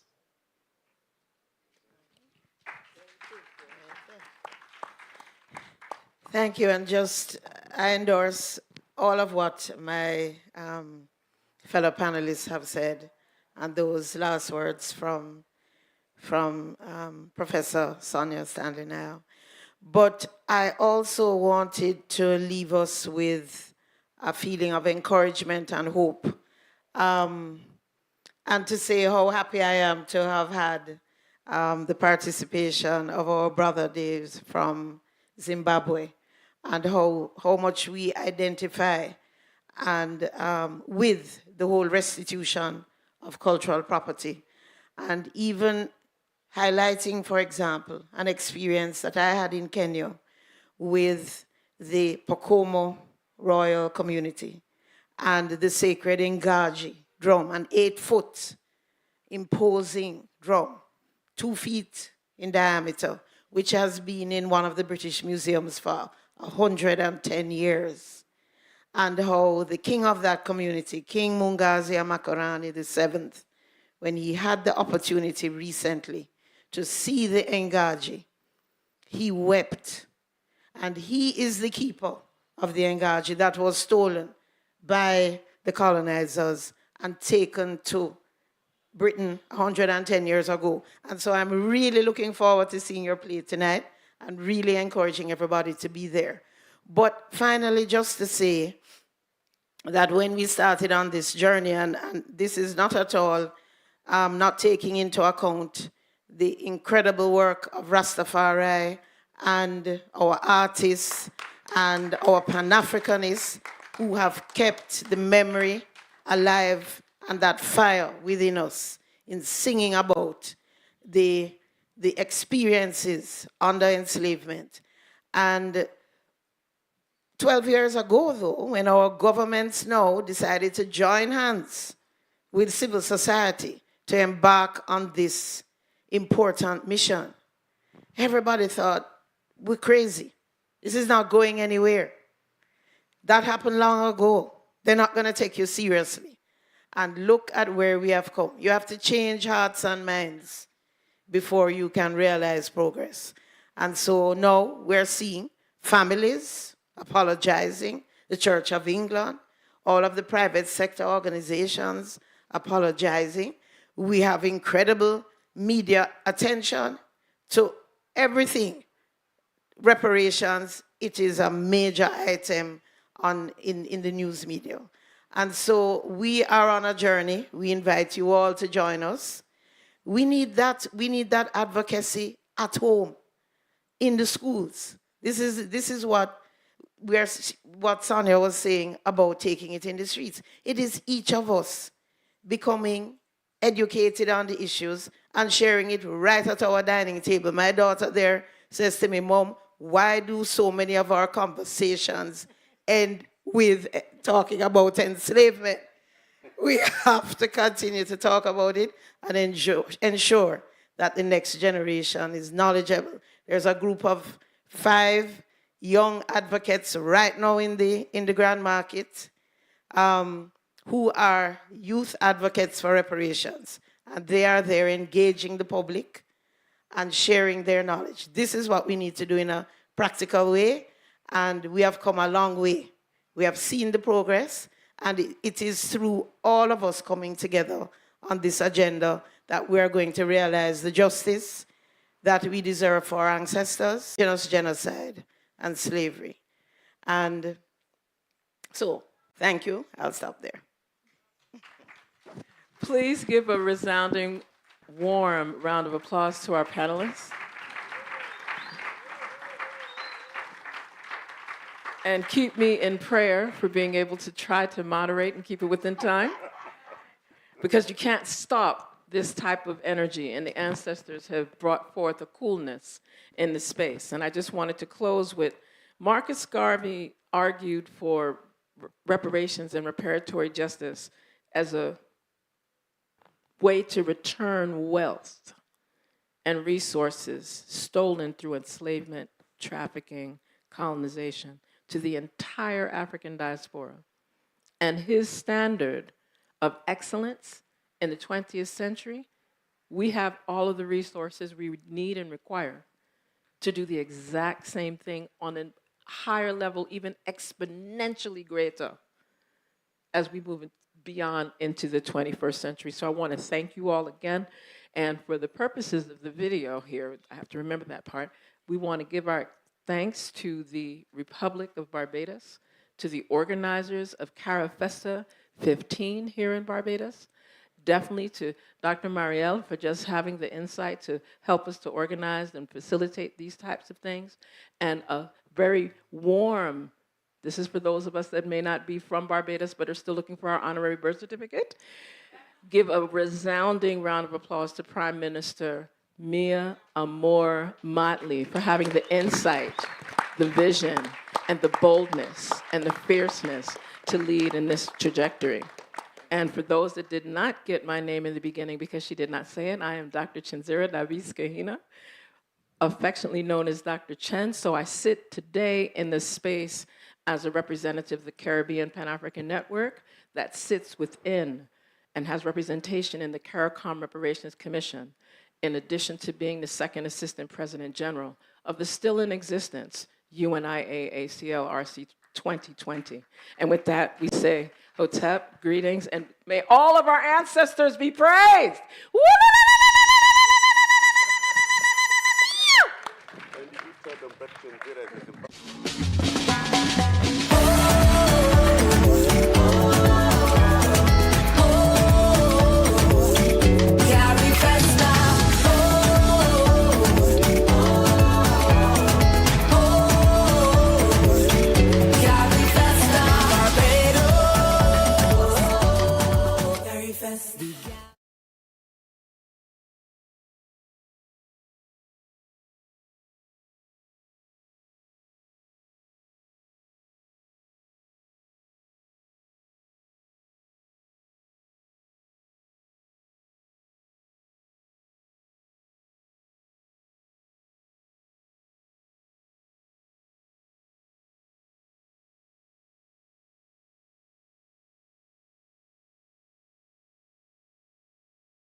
Good afternoon, everyone.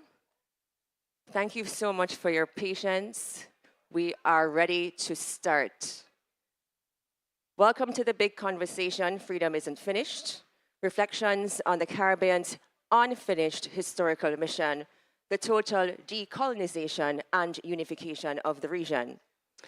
We gather here at the Marcus Garvey Amphitheatre, a fitting space to reflect on the contradictions of our region, where sovereignty remains fractured, yet our culture flows freely across borders.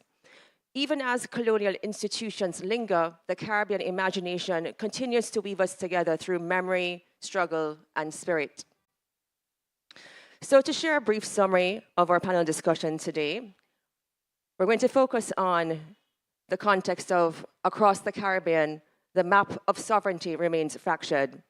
Over 20 non-independent territories under the governance of France, the Netherlands, the United States, and the United Kingdom sit beside fully sovereign nations still tethered to colonial institutions, from the British Privy Council to the Crown itself. These contradictions raise critical questions about belonging, identity, and the unfinished work of decolonization.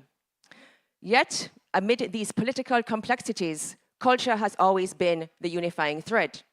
Fluid across borders, shaped by shared memory, migration, struggle, and spirit. What role can artists, writers, performers, and cultural institutions play in helping us imagine a more integrated Caribbean, one that centers lived experience, shared history, and cultural sovereignty, even in the absence of political independence?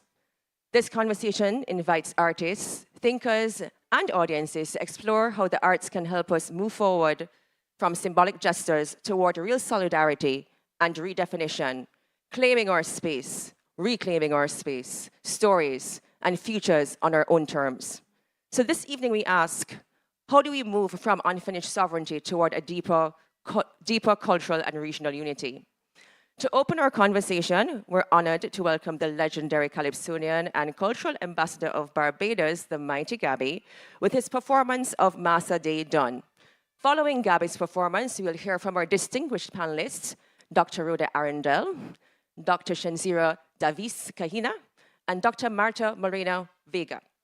I will introduce them a bit later. Together, we invite you, the audience, to join us in this reasoning as we explore how culture, memory, and solidarity can push the Caribbean's unfinished mission forward. Welcome, the Honorable Dr. Mighty Gabby. Thank you. Thank you very much. I just want to say it's a pleasure to be here this evening and to get the opportunity to sing this song entitled Massa Day Done.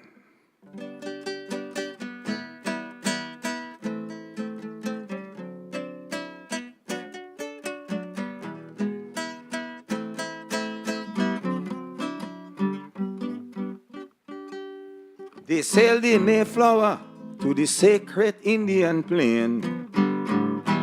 Decimate the 6 nations, these old thieves really went insane. Move all them European cities to the people's country as they please. Kill out all the Indian buffalo while spreading disease, disaster, and woe. But tell them no more, no more. On that chapter, we close the door.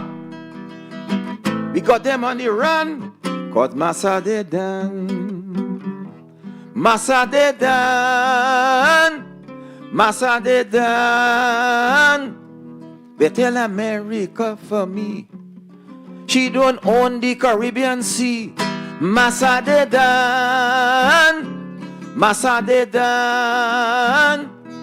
America must understand. Massa Day Done.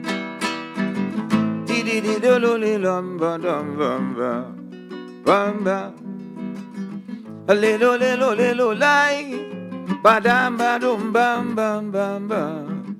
Bam bam bam bam bam bam bam bam. But they know they lie to die. They drop their bombs like flies all over spicy Grenada.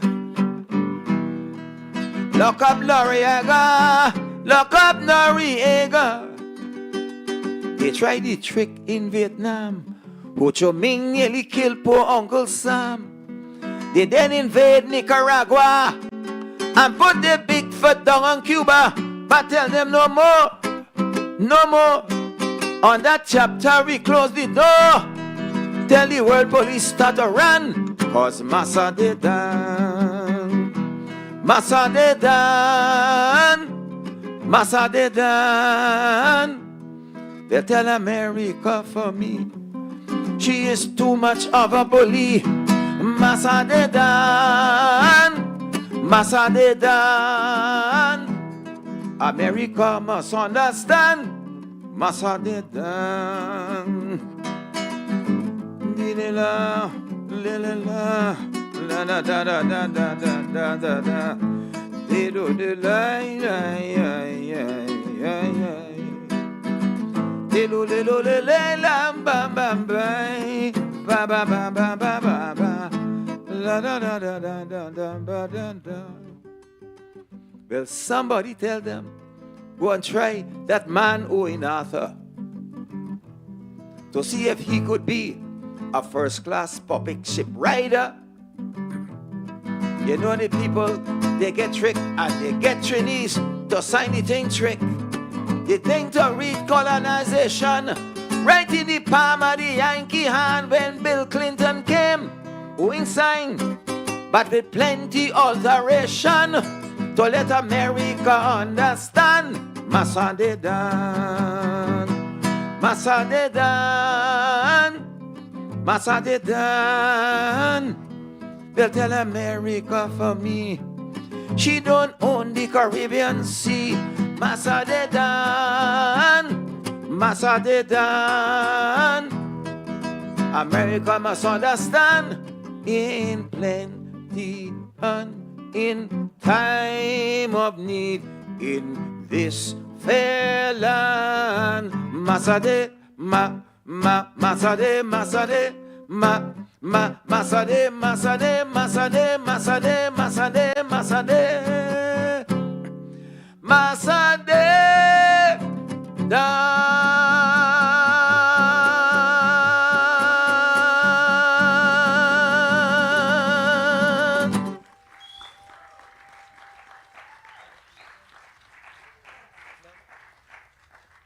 Hello. Okay. Thank you so much, Mighty Gabby. Once again, I think that sets the cultural tone and social context of where this discussion is going to go today. Excuse me. I would like to invite our esteemed panelists to please come to the stage.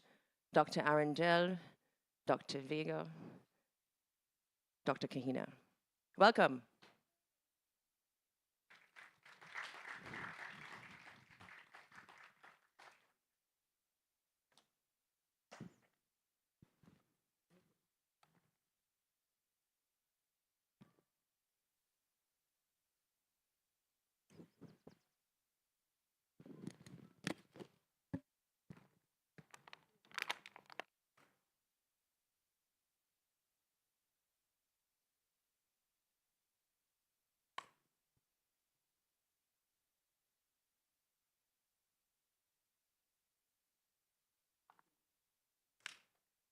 Yeah, that's what he was.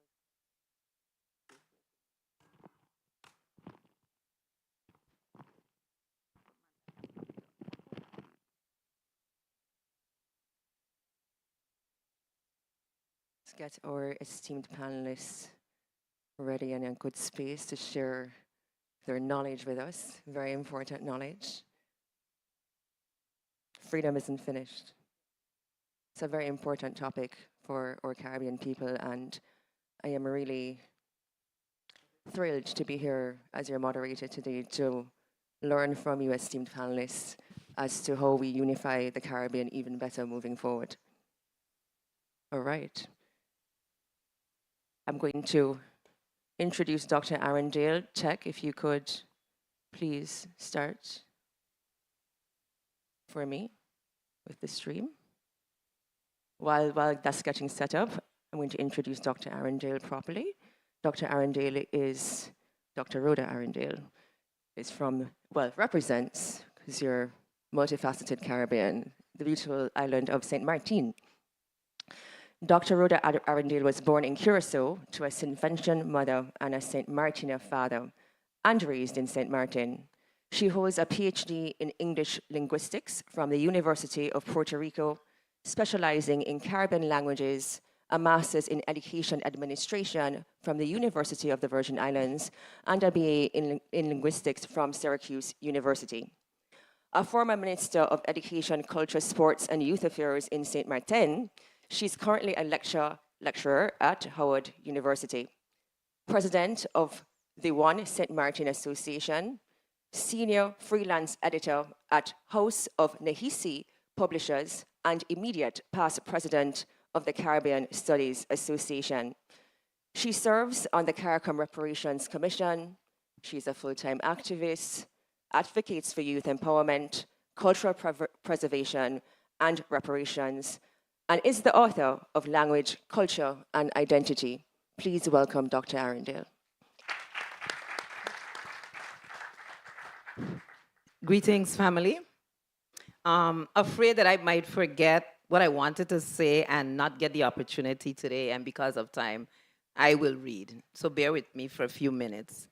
I start by expressing my gratitude to CARICOM and the Caribbean Reparations Commission for the opportunity to represent One St. Martin Association, but also known as One SXM, here at Carifesta 15, and specifically to participate in this big conversation on this critical issue of full decolonization and unification of our sweet Caribbean space.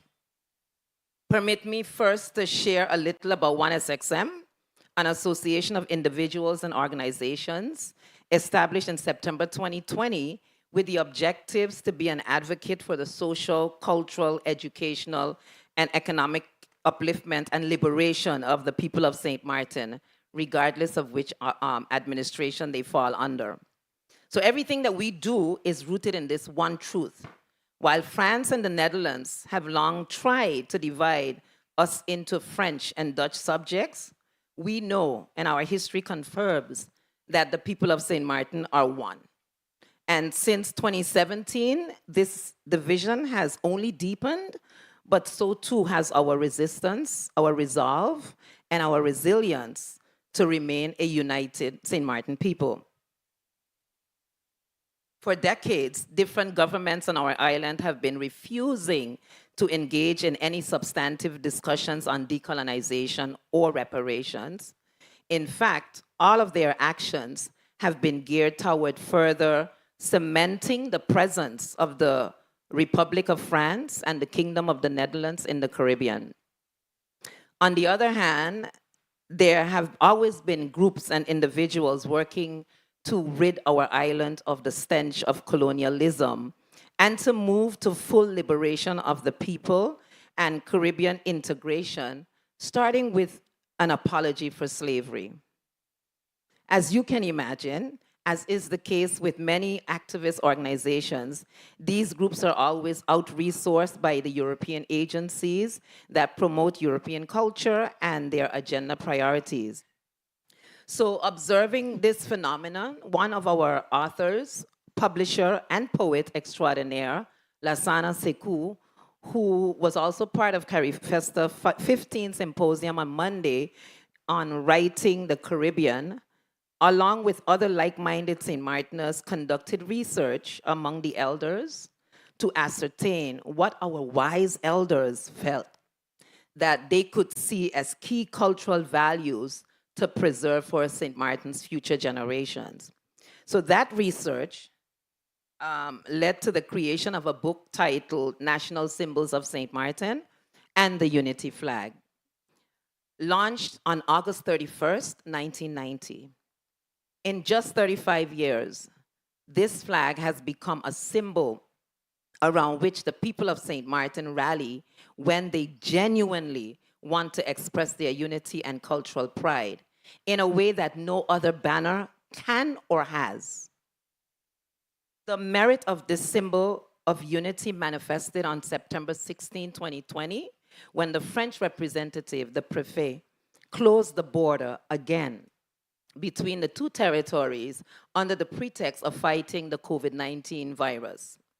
For weeks leading up to the event, there had been discontent among the people with the many measures taken, and some rejected, by the two island administrations under the guise of public safety.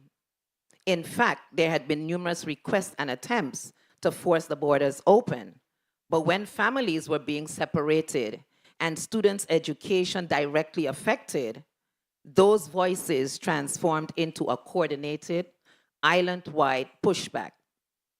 While the Sualiga United movement took the lead, protesters included business owners, cultural leaders, members of government, and ordinary residents from both sides of the island, echoing a collective cry that St. Martin is not a divided land.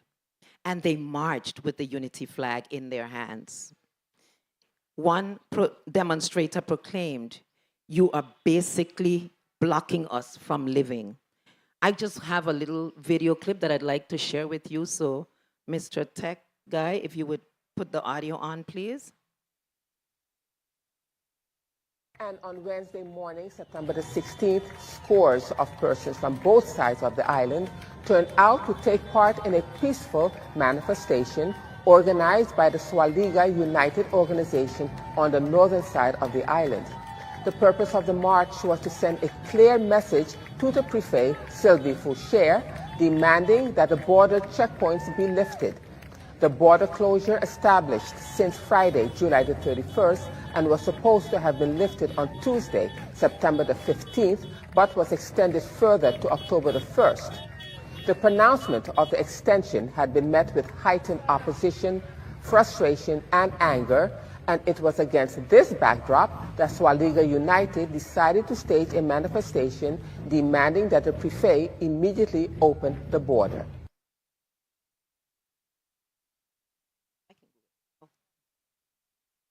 Let them know we are peaceful, we are quiet. We want it removed in a peaceful, harmonious, friendly St. Martin way. But if you want to push us to go to the extreme, we are also that. These grounds that we are standing on, these hills that we are looking at, 26 of our ancestors ran from that plantation right there next door and crossed the border with the expectation if they get caught, they will be killed. So that blood is running through all of us veins. Thank you. Sualiga, as you saw, the name being referred to is one of the indigenous names given to our island by the indigenous people. And within hours of that march, the border was reopened. So when on December 19, 2022, the first formal Dutch apology was rendered by then Prime Minister Mark Rutte, coincidentally or not, the current NATO Secretary General, he framed it as a comma in history. Rutte made it clear that there would be no discussion of reparations, but asked our Caribbean people to consider working toward a shared future in the Dutch kingdom. Then when King Willem Alexander was forced to follow up with his own apology, it was done in the context of the 150th anniversary of emancipation of slavery in the Dutch kingdom on July 1st, 2023. The king linked his apology to a fund to bring awareness for slavery past, starting with a 100 million euro museum in Amsterdam. So as you can see, these gestures centered Dutch memory, not Caribbean justice. France, on the other hand, stopped at a vague regret statement. The hypocrisy here is that while both the Dutch and French parade the world, touting human rights and democracy, pointing fingers at world leaders, and calling for sovereignty of some people, they have refused to acknowledge that the St. Martin people deserve the same sovereignty and justice. These are the reasons why those of us still living in colonized spaces in the Caribbean do not have the luxury to wait around for any European state to grant us our liberation. We must retake our freedom, and we in St. Martin are calling on our brothers and sisters in CARICOM to actively support us in this venture. You may be aware of the current intimidation posturing taking place in our waters and elsewhere, seeking to disrupt the peaceful nature of our region, pitting neighbors against neighbors. The Honorable Prime Minister Mia Mottley and other critical Caribbean voices have been warning us about recolonization of the Caribbean. But for those of us living in colonized spaces, there is no recolonization or post-colonial reality because our colonization never ended. In fact, as I've mentioned, the colonial structures and practices are only being upgraded. In 1SXM, we are doing our part in sensitizing our people to the value of factual decolonization and seeking reparatory justice, but this is a daunting task, especially when we are up against colonial agents and funding activities aimed at maintaining the status quo or entrenching Europe further in the Caribbean space. We are calling not just for solidarity, but for specific action, as Dr. Chen would always tell us, a formal CARICOM response to the Dutch apology, a UN and CARICOM supervised referendum on independence, and a commitment to frame reparations as restorative justice, repairing education, healthcare, culture, land, resilience, and so much more across St. Martin. Independence alone will not erase every challenge that we face as a Caribbean people, but dependence guarantees a continuation of the structures that have underdeveloped the Caribbean and our people. Reparations tied to sovereignty are not charity. They are justice. They are how we repair past harms and secure a viable future for our people. And until all of us are free, none of us are free. And in unity is freedom, as is so eloquently being displayed here at Carifesta 15. I thank you for your attention. Thank you so much, Dr. Arundel, for that really powerful history lesson, really, on decolonization in St. Martin and St. Martin. Thank you so much. To just touch on a couple of points there, I think it's really important to get back for everybody in the Caribbean and the African diaspora of looking at how our colonial structures have limited us. And in terms of that, how we as an African diaspora really need to claim our identity and our knowledge back and to understand that we're still stuck in slavery in a lot of ways. So for Dr. Arundel, thank you for reminding us about the unity flag, for example. The fight for unity is freedom, and even the protest for unity is what we need for the fight for freedom and the fight for sovereignty, which continues. The importance of focusing on reparations and cultural preservation, and also really leading on cultural sovereignty within political fragmentation to be the values on which we move forward to reclaim our future. So thank you so much. With that, Dr. Kahina, are you ready? Absolutely. Tech, are you queued up? If yes, I'll just, that's just a heads up. I'm going to introduce Dr. Kahina. Right, Dr. Shanzira Davis Kahina. She represents the beautiful United States Virgin Islands. Pause. Archipelago. Yes, please. Pause. If you put the colonizer's name first, then you're claiming the colonization space. And according to the Treaty of the Separation from the Danish West Indies to what became, I want us to understand this together, not US Virgin Islands, no matter where you see it in tourism activity, yeah? The legal name since 1917 is the Virgin Islands of the US. Doesn't that sound better? Virgin Islands, us. How about that? Okay, I just want to make sure I start introduction. We're going to talk about that. Thank you. That's a history lesson for I think most of us, to be quite honest. Wow. So to introduce Queen Mother, Dr. Shanzira Davis Kahina, respectfully known as Dr. Shen. She is a cultural heritage educator, curator, archivist, natural therapist, ordained priestess, and community organizer. She directs the Virgin Islands Caribbean Cultural Center and is an associate professor at the University of the Virgin Islands. She serves on the Executive Council of the Caribbean Pan-African Network and the CARICOM Reparations Commission.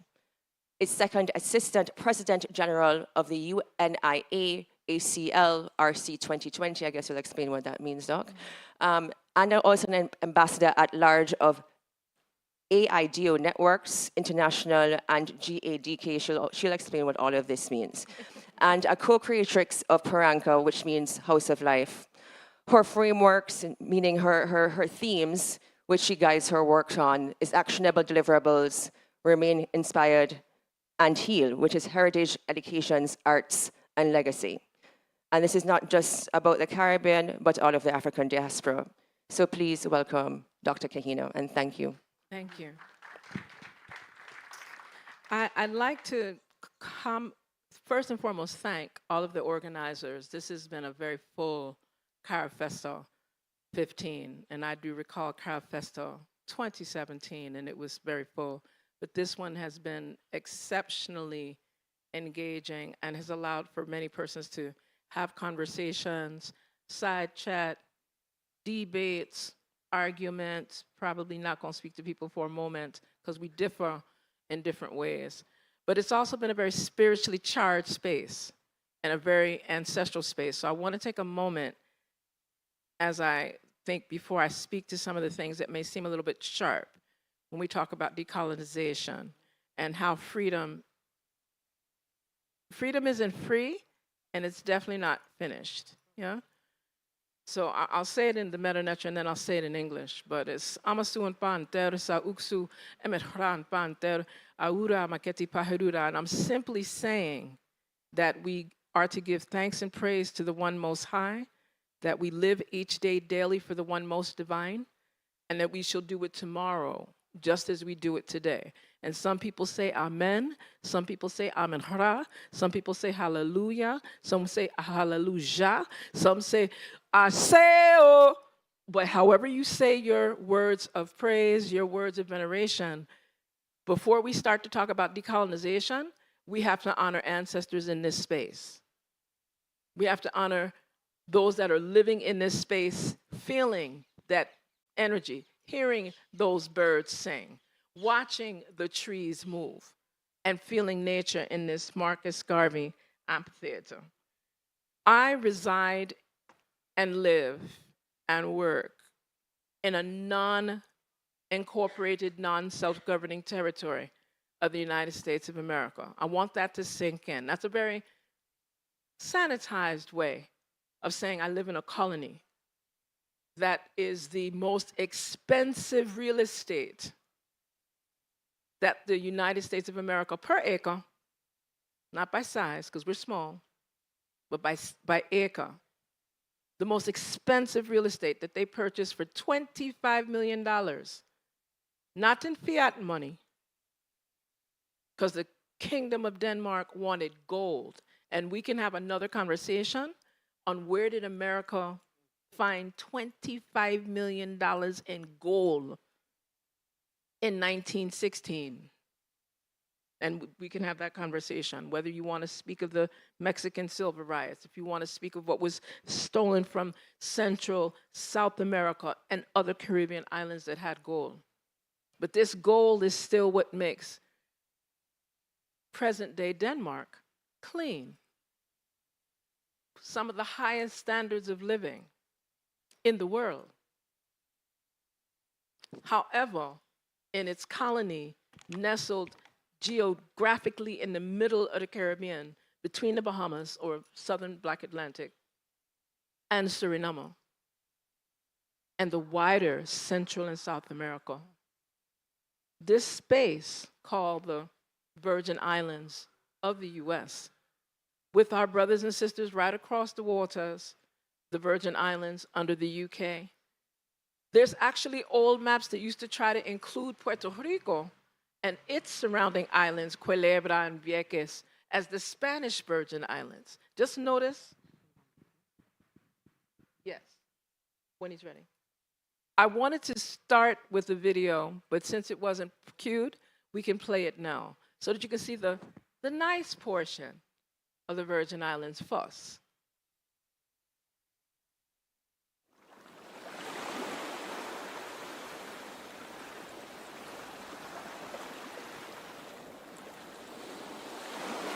And I have to give full credit to the producers of Pressure Busspipe, who is one of our iconic artists. Virgin Islands nice, so nice.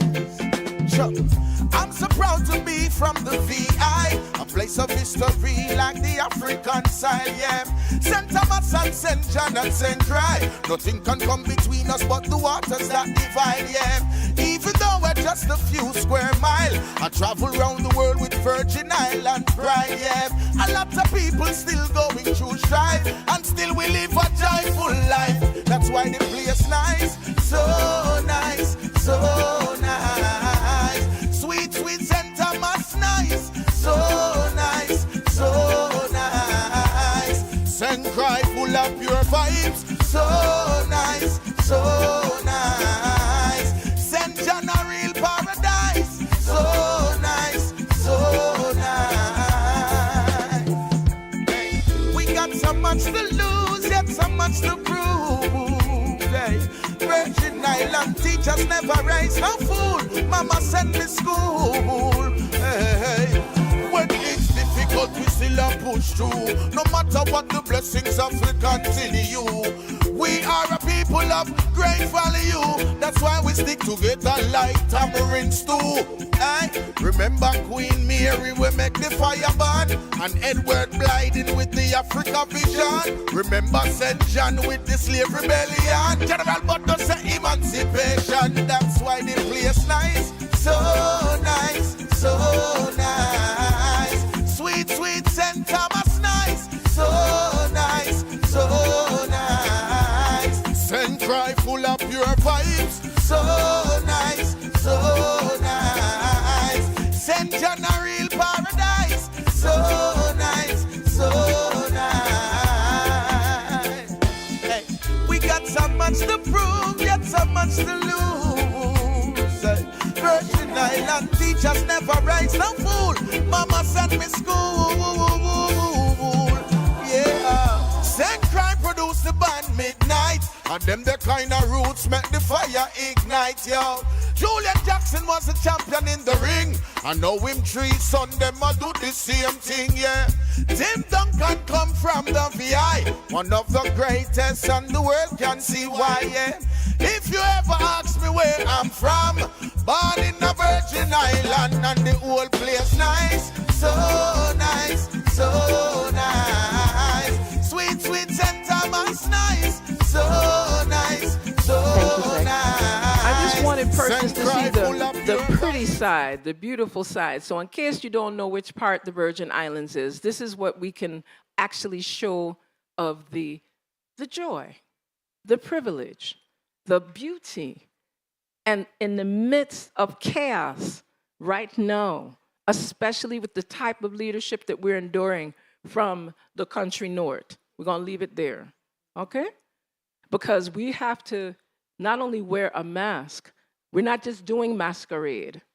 We're doing masquerade, makojumbi, kwelbe, bambula, bomba. We're doing every type of creative, artistic, ancestral dance, music, vibe, just to be able to survive in a space that was not really designed for any of us. So I want to highlight a couple of things in this portion, and I wanted to share it in the context of decolonization. Whenever persons start to speak of decolonization, and I would call on some of the names you heard here and the pictures you may have seen, those that do not know who Hubert Harrison was. Hubert Harrison was instrumental to working alongside for a significant period of time with the Honorable Marcus Messiah Garvey. Grew up in St. Croix.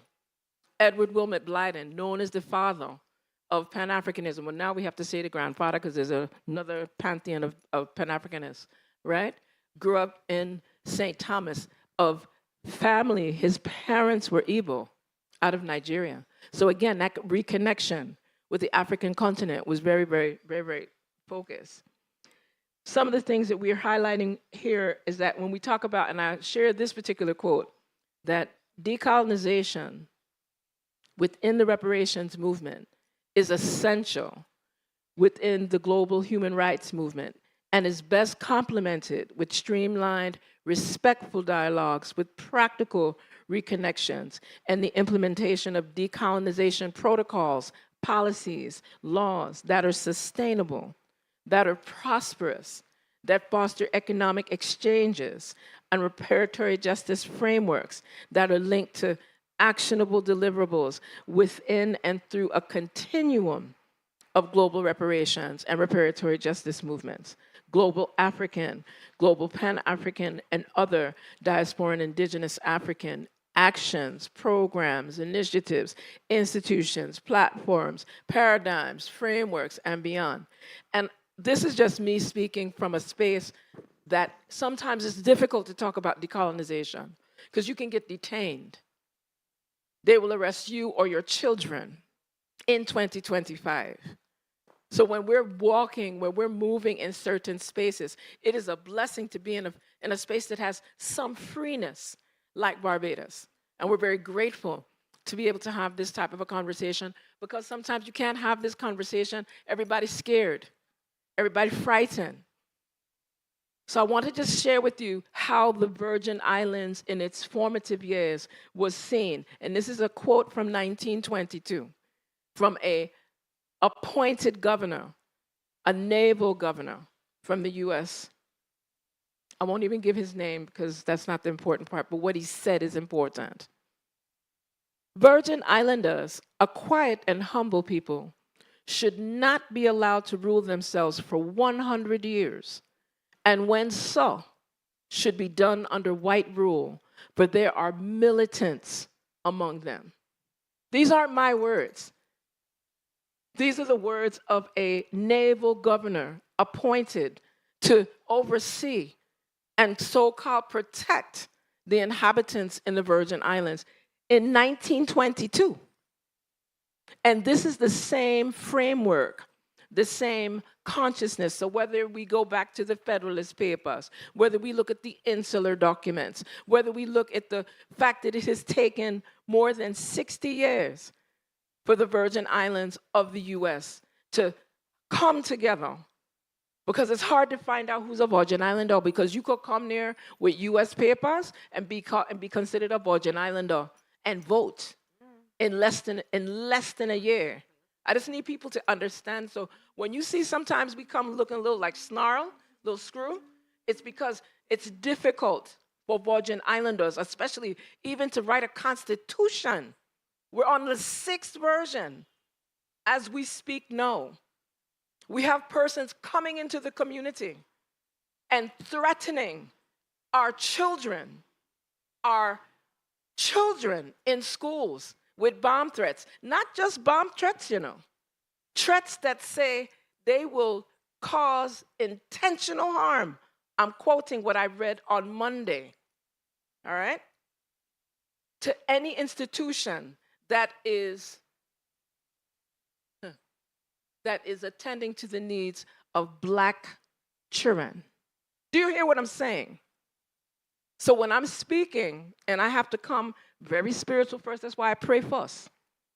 Because we could just come here and just lick fire. That fire burn October 1st, 1878, led by a bunch of women with children and brothers. And even though they hung some of these women, they burned some of these women for doing that. And then took 4 particular set of women from Queen Mary, Queen Matilda McBean, I'm gonna call their names, Queen Susanna Abramson. These women were taken to prison in Denmark. What they call life sentence then, all they had to do was break the women. But they didn't break the essence of the spirit. So when we speak about decolonization coming out of a space called the Virgin Islands of the US, it's very important, just as my colleague and my sister and my family, so I could easily hold this St. Martin flag, because I have grandparents born in St. Martin, the North and the South. Okay? We one family in the Caribbean. So don't study who have whatever accent, who's speaking in which flag, whichever, who's speaking which colonial language, because we all got some of that. Who went to the 48 contiguous, because America is from the North Pole to the South Pole. They don't get to call America just the 48 contiguous US. So when I say these things in a space that feels free, I also say it because sometimes when we start to have these conversations on decolonization, we have a variety of movements. One of the pinnacle organizations that has really shared this for us in the Virgin Islands, and it's because we partner, we collaborate within the Caribbean. It's through the Caribbean Pan-African Network that we can have a certain voice even with CARICOM. Because we had to ask permission to the Department of the Interior and then US Congress to even have a relationship with CARICOM, and we geographically in the middle of the Caribbean. I just want people to understand that's like ludicrous, like crazy. And the persons that may fight the most, they're gonna break them. They're gonna break them. They're gonna go after their children. They're gonna interfere with their ability to take care of their families.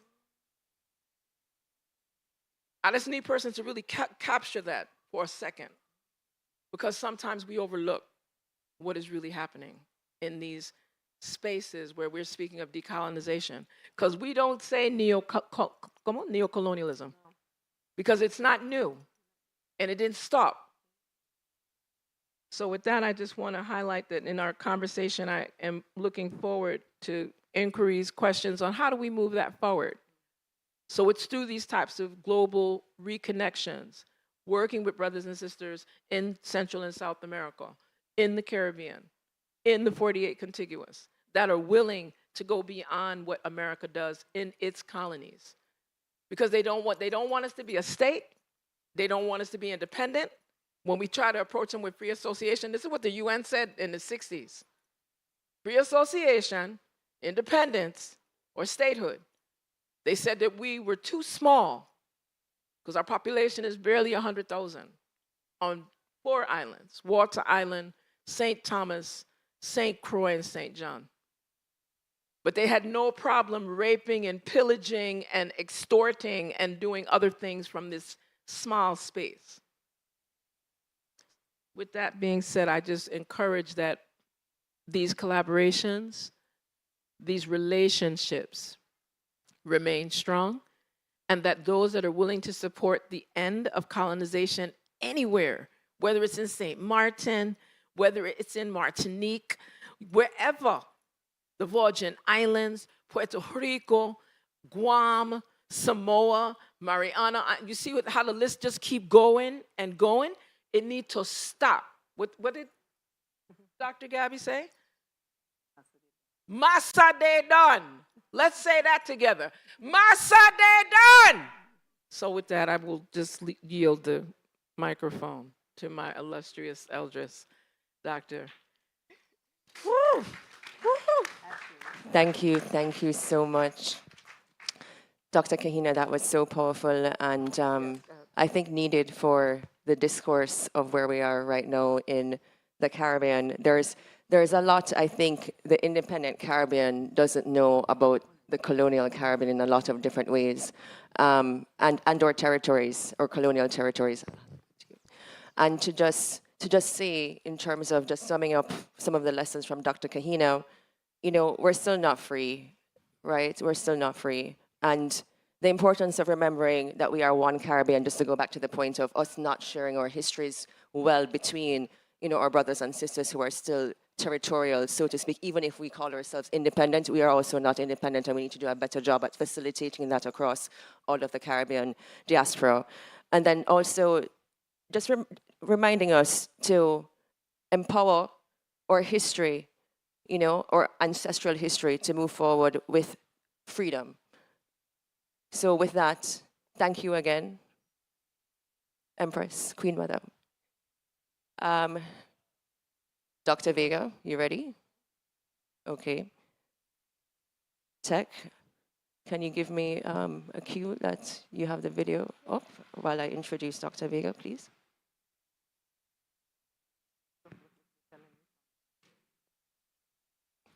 Thank you. All right. Again, we have a very esteemed panel here today, a lot of knowledge. So next, let's move on. We have Dr. Marta Moreno Vega representing beautiful Puerto Rico. Dr. Vega is a globally recognized scholar, institutional builder, cultural activist, author, and Yoruba priestess. She has dedicated her career to advancing cultural equity and the recognition of African and Afro descent contributions in the Americas. She began as a teacher in New York City, later founding the Creative Justice Initiative in 2017 to confront systemic inequality through intergenerational and inclusive platforms. Her research into Yoruba belief systems and her leadership in international conferences have connected scholars and practitioners worldwide. She continues to serve as a cultural producer, narrative shifter, and an advocate for justice and solidarity. Please welcome Dr. Vega. We have the video cued. What happens when art, memory, ancestral wisdom, and justice come together? Creative Justice Initiative is a cultural movement founded by Dr. Marta Moreno Vega that believes in art and creativity as pathways to achieve justice and freedom. Living culture, radical memory, ancestral wisdom. We are a network that connects communities in Puerto Rico, Street Croix, and the diaspora. We're in a moment in history that requires how we think creatively to basically survive. We've had to be creative in terms of how we look at ourselves, how we understand ourselves, how we understand our spiritualness, our sacredness. Our mission is to advance cultural, racial, and social justice through artistic projects, community programs, and collective action. We are guided by the wisdom of our ancestors and the traditions that sustain us, honoring our roots, envisioning just futures, building power together, resisting with joy, and making sure every voice belongs in the circle. Gracias por estar aquí, Corredor Afro, Casa Afro. Piñones, Puerto Rico. Creative Justice Initiative's Corridor Afro has hosted more than 15 exhibitions and 50 workshops celebrating Afro-Caribbean heritage. Recognized by the Library of Congress, it serves as a meeting place for artists, leaders, and the community collaborating with over 80 Afro-descendant artists to honor memory and create new futures. In San Mateo de Cangrejos, Ori Afro Micro Gallery has become a space where Afro-descendant youth gather to dream the future of their communities in all their diversities, a place of learning, accompaniment, creation, and living culture. In 2025, Creative Justice Initiative is launching the Ori Mini Grant, a new project that will grow into a space of mentorship, resources, and opportunities for Afro-descendant artists to showcase their work, using art to keep our history alive and to fight for freedom.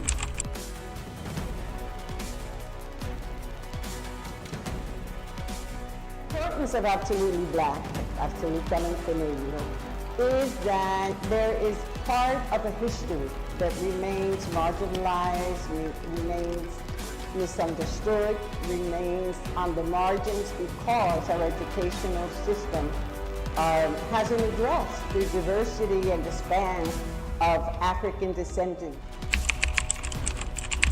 The Turn City Tour, it amplified Afro-descendant voices in art, activism, and spirituality, building solidarity, memory, and visibility across Afro-Latinx communities and the African diaspora. In Street Croix, Honoring Sacred Water brings together people from across the Caribbean to reflect on water as a symbol of freedom, creativity, and life.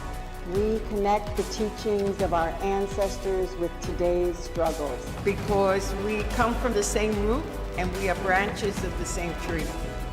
And in doing so, we need partners. We need people who think the same, who have the same mission, who have the same goal. With Soy Monumental, we affirm Afro-descendant, ancestral, and living monuments, artists, leaders, and communities of all ages.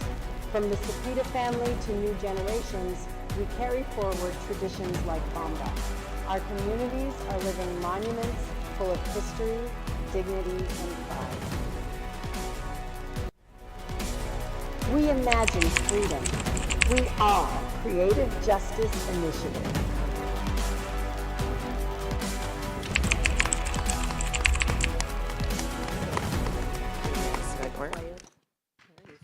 Is the quiet ones, yes.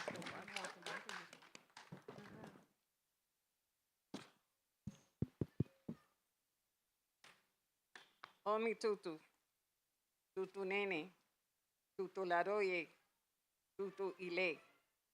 Bobo egun, bobo orisha, bobo iyalochas, bobo omoañas, bobo iyas, bobo.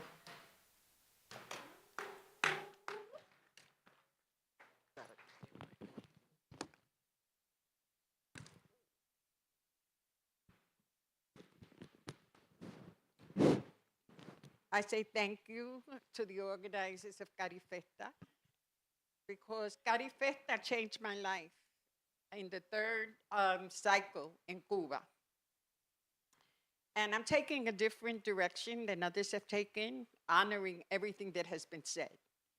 Because the process of enslavement has been one that is inhuman, one that we experience daily, whether we are slapped in the face or chains put on us, or we're trying to take or hail a cab in New York, right? So we feel it in many different ways. And I think that one of the things that sometimes we forget is that because of it all, we are monumental as a people. That we have been able to sustain knowledge. And that first Carifesta was an assurance to me, an affirmation of the power of thought, the power of our sacredness, the power of our spirituality, and the understanding that those traditions are what have kept us alive. They're not folkloric. The building of institutions, and I have built about 7 in my lifetime, right? And purposely so. Because as long as our young people continue to be taught by schools that miseducate, and we know they miseducate, and we fight for the inclusion of what they don't want to include intentionally, we will be fighting a retroactive kind of battle. I entered my profession first as a public school teacher when I understood that we were missing. And when I raised issues about including our information, there was always a pushback in terms of X, that's not important. Why discuss it? So then I decided that the road had to be our building our own institutions. Understanding that, of course, we need salaries so that we would work for universities, we would work for places that provided what we needed to survive. But without question, we have to build our institutions. And historically, and we're sitting in a location that honors his name, Marcus Garvey. But let's look at Albizu Campo, Lolita Lebron, all of the warriors, men and women who have been killed purposefully so their mouths, their ideas would be shut. So that we can't believe, and I don't believe, and maybe that's why the intentionality in building institutions, that it's important that we tell our stories, that we tell our experiences, but most important, that our experiences happened yesterday. Enslavement ended yesterday in Puerto Rico. It ended yesterday in Brazil. 1888 in Brazil, 1873 in Puerto Rico, and I can go on and on. My great-grandmother, I can trace to not being born in Puerto Rico. the oldest colony in the world. So I think, in my perception of what takes us to freedom, right? Because we have to be mentally prepared to accept being free, because the chains do not only enslave you or stop you from action. It's your mind that stops you, ori. And the concept of ori you can find in Brazil, in the Madre Santos and Pais of Brazil. You can find in Trinidad, Tobago. You can find in Santo Domingo, in Haiti, all places that I have been to in my studies. You can find in Puerto Rico, ancestor worship, espiritismo. You can find the orishas in Brazil. Every single one of the orishas that left Africa survived. And they survived not only as names, they survived as concepts, philosophical concepts that provide guidance. Ifa, the god of divination, that talks about what is, what was, and what will become.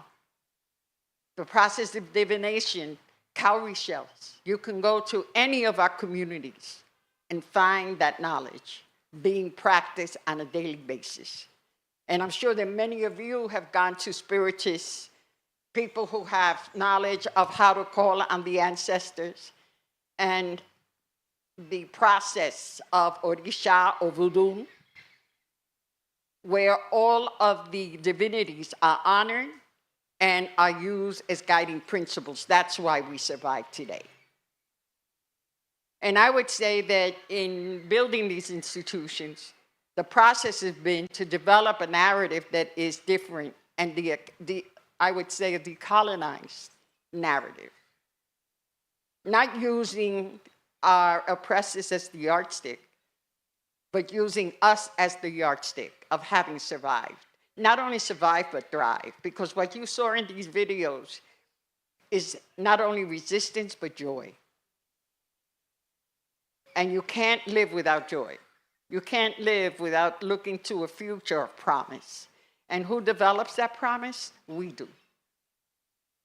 We develop that promise. That's why we did the project that you saw at the end, that we're monumental. So that if we follow in the steps of Lolita Lebron, of Albizu Campo, Marcus Garvey, Martin, Malcolm, right?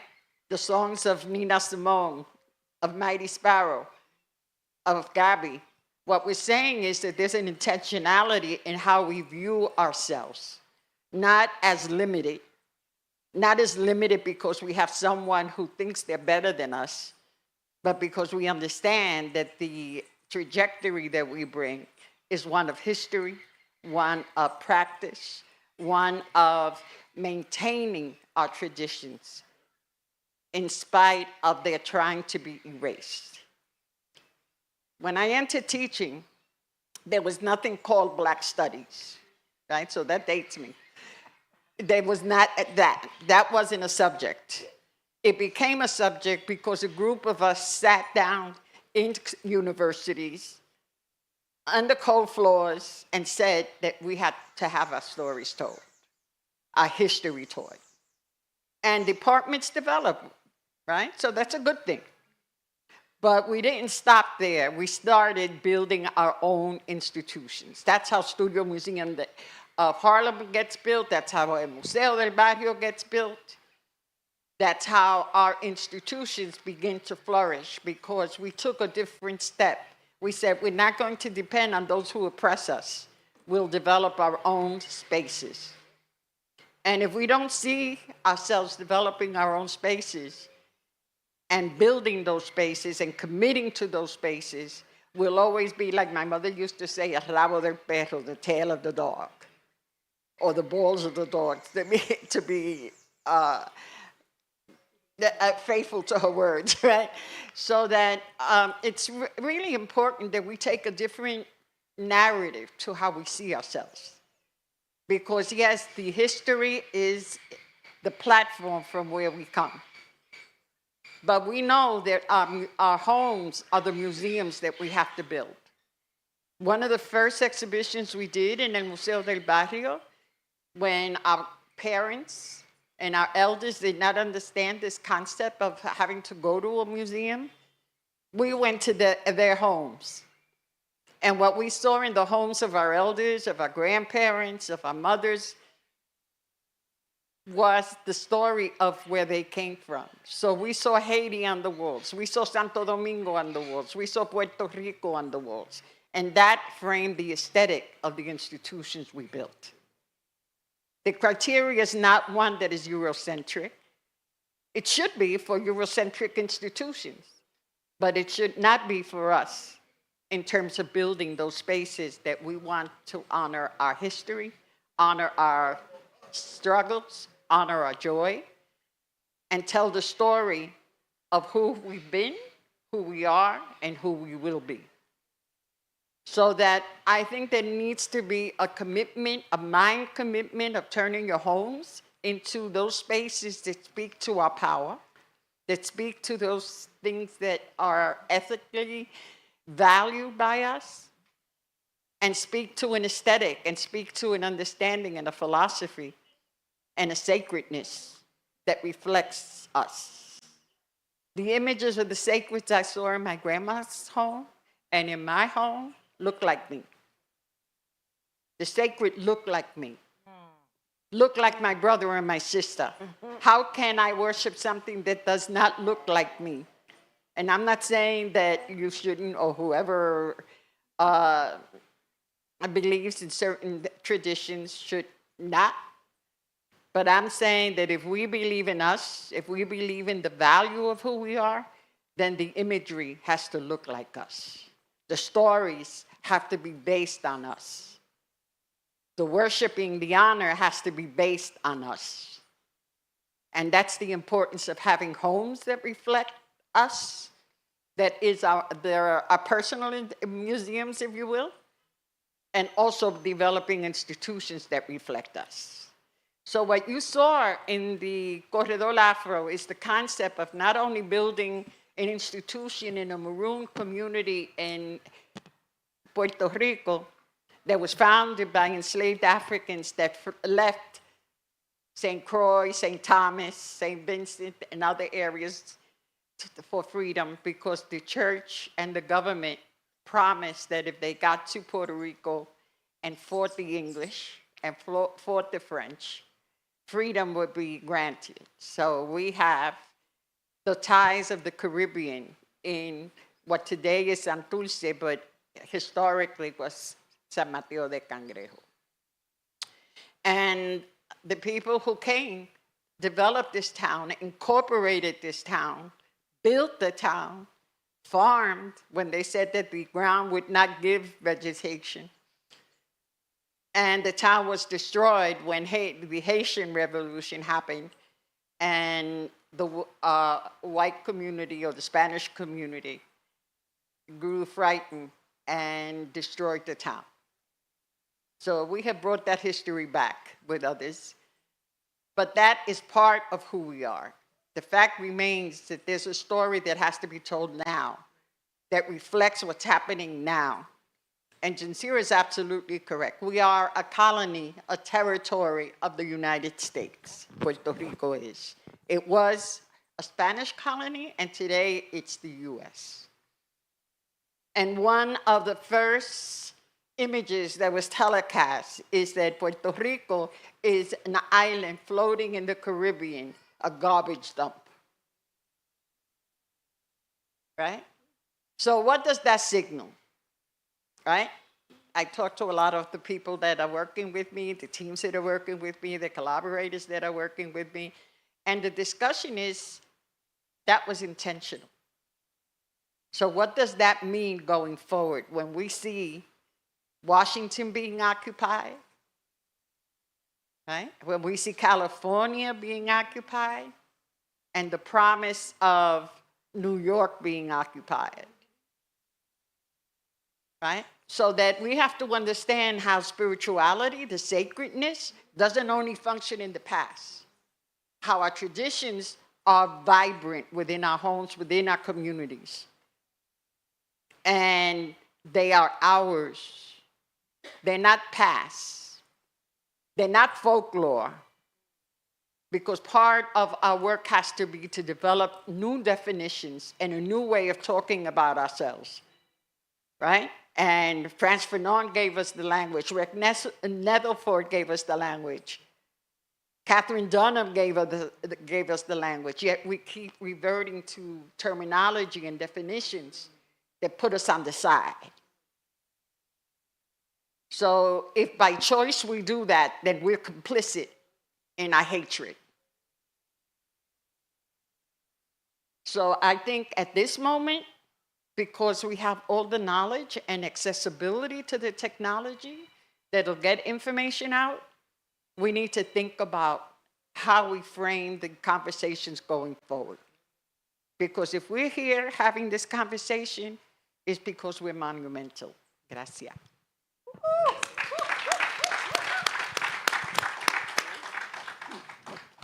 To piggyback, actually I wrote it down, but I was, just patient and enjoying that. But I want to say something that I think summarizes part of what we want to talk about, actionable deliverables, is starting with the decolonization of our language, right? Based on what you just said. One of the things that we are actively fighting in St. Martin, I've written a whole article on the meaning of a slash in the English language. Those of us who teach English, you know what I'm talking about. So when I hear reference to St. Martin, Saint Martin, and St. Martin, Saint Martin, or whatever kind of Fanonian schizophrenic types of things we use to refer to our island, it makes my blood feel a little uneasy.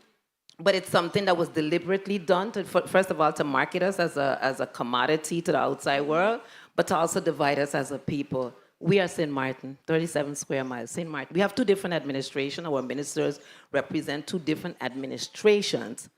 We are one island, and we are one people. And most of us, and I dare say from the people even that came with a delegation, have family on both sides. And when I say both sides, they literally live in one house and go to school on the other side. And you can have in the same household siblings that go to different schools on different parts of the island. That's right. And that's right. It's of what you write. Right. You're And it's a new way of seeing us. It's a kind of schizophrenia that is becoming more and more emphasized in the last 20 to 30 years, and that's why it was important to create things like the unity flag, to try to remind us as St. Martin people that we are one people, and that is the fight that we have. So I want to beg my sister and the rest of the Caribbean, when you see St. Martin, it's just St. Martin, and our language is Smatin. Smatin. Smatin. Simple. Smatin. Thank you for that intervention, Dr. Arundel. And Dr. Vega, thank you so much for sharing so much knowledge, history, passion of where we need to be. And collectively, because I think that you just perfectly rounded out everything for us in terms of belonging across borders, understanding that migration and multiple colonial ties still shape our identity and belonging, reminding us that of cultural sovereignty, the importance of that. Art, performance, literature, and language becomes forms of sovereignty where political independence is absent. And healing legacies. Ancestral stories and practices help us heal from colonial fractures and to imagine unity. We need to do a better job of that in the Caribbean, I believe, altogether. And solidarity in action, really empowering our collective focus, hopefully here today, to strengthening Caribbean integration, and that means the entire African diaspora, and our shared narratives, to rebuild our own narratives even, own our narrative even, to begin the collective journey to really claim freedom. Yeah, I think everyone keeps sort of referring to we haven't retained, or somehow we lost coming. And when I did a conference in Ile-Ife, Nigeria, which we took about 100 people to Ile-Ife from Brazil, from Haiti, from Trinidad, and what we understood was that a lot remained in our countries because Africa was also colonized. And this image that we have of Africa not being colonized is wrong. So when we went to Africa and we went to Ife, the home of the Nigerian community, right, that was forcibly brought into the Americas, we found that many of the stories, many of the prayers, many of the songs were in Brazil, were in Haiti, and were no longer in Africa. So that's why we have to see ourselves differently and understand ourselves differently. And I say that we're monumental and we're doing this project around being monumental because you know what it is to maintain that memory? You didn't need a book. You didn't need a school. You didn't need a university. It was our people that chose to maintain that, right? And when we went to Africa, we were able to share what had been maintained, right? So that we have to do that. And this is the importance, I feel, for me, of Carifesta. Because when I went to Carifesta in Cuba, was that I understood my home. Because I understood the colors that my parents had. I understood all of that my home was because my parents saw and understood to honor where they were born. No, I'm almost silenced because there's a thread that each of us kept highlighting, and it still speaks to how do you decolonize legacy? Like, because it's not just decolonizing even just small things in terms of like our institutions are critical, yeah? But it's talking about the entire legacy, you know, how we see each other, how we speak to each other, even when we don't agree. And it's not just, I'm not so much into you have to learn to agree to disagree, but we have to learn how to be principled and use a principle. I'll use ma'at, yeah?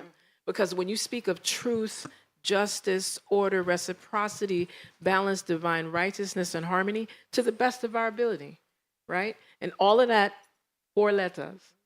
And it's a feminine principle, an ancestral feminine principle. And we see it in every system where there's that quest for that balance. And decolonization commands that. Decolonization means that we're not going to just walk by, like I see sistren and brethren, and I always tell the brothers, don't think I'm trying to talk to you. It's just that I acknowledge how beautiful you are.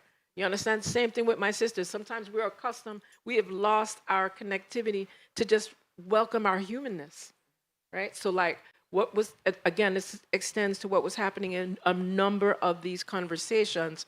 How do we move through that lens of culture and healing and wellness, and of course the creative arts and the technology, that digital frame, not just AI, artificial, but ancestral intelligence? How do we embrace that, yeah? And then use our spiritual systems, irrespective of which system you come from. But if it's a system that supports life, if it supports liberation, if it supports freeness, freedom, if it supports inspiration, and not just education, even though I serve as a teacher and a professor, but it's more like edification. How do you make it so that it is imbued in how we speak, how we inhale, how we exhale, how we swim, That's what how we culture is. yes, That's what culture yes, is. It's not. yes. It's not apart from. It is True the that. foundation of. Yes, yes, and that's what I'm feeling. Is the audience that has remained? Are you still with us? Right, we're just making sure, right? Because we started having this like, oh, right over here. Yes. Are you ready? Yes. Okay. Let's thank our esteemed panelists once again, please. That was very powerful, all that they have shared with us, their blessings, their knowledge, and unity. Thank you. Questions, please. Just raise your hands if you have questions or a comment. And then does Tech have a mic if there's anybody that wants to contribute? We said everything correct?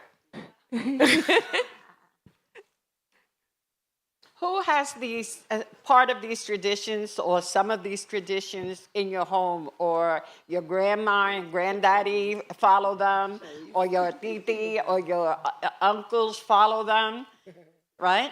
That I see somebody. There's a woman with a question.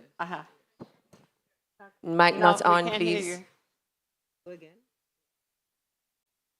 Because I know all your titis and all your grandmas practice something. The mic is still not on.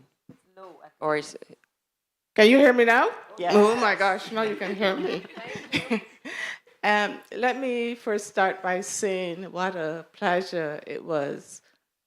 It is really to hear you speak. Another side of the Caribbean that we are not always conscious of. And another side of the Caribbean that we tend to think not in terms of Caribbean except for a tourist cruise ship. And it's a real, it's an eye-opener, really, to hear you speak today. My name is Orlena Brooms, Dr. Orlena Brooms, and I'm a sociologist from Toronto, and I studied at OISE, University of Toronto. One of the things that has come home to us and to me is how much knowledge our children have lost. The knowledge of who we are and where we came from, particularly those kids who live in the diaspora. We are very conscious of what others make us to be. And as I listen to you, I am very much aware of the fact that we have a lot of work still to do, even in 2025, and particularly in 2025, because we are seeing things that we thought we were going forward, and we thought we had covered a lot of things. We were not there yet, but we thought we were getting somewhere, only to see a lot, like we are taking giant step backwards because what administrations are doing to us. And we think about this as a safe space where we can sit and discuss. But one of the things I heard you ladies talking was action, progression, and how do we, as a people, take our own destiny in our hands and move forward. And it would be interesting to hear what insights you might have about that, some of the ways we might do it. We are not a militant people here from Barbados. I'm a Barbadian. And we are not, we don't see ourselves as militant, at least I don't think so. So how can we help the cause? You asked a very challenged question, because the best thing to do is to start small and do it now. We've heard that be part of the reparations movement, be engaged in some type of educational process that helps children, helps elders. Find a way to be able to, when you're hearing the term actionable deliverables, we're speaking of frames of wherever is your skill, whatever is your talent, whatever is your gift.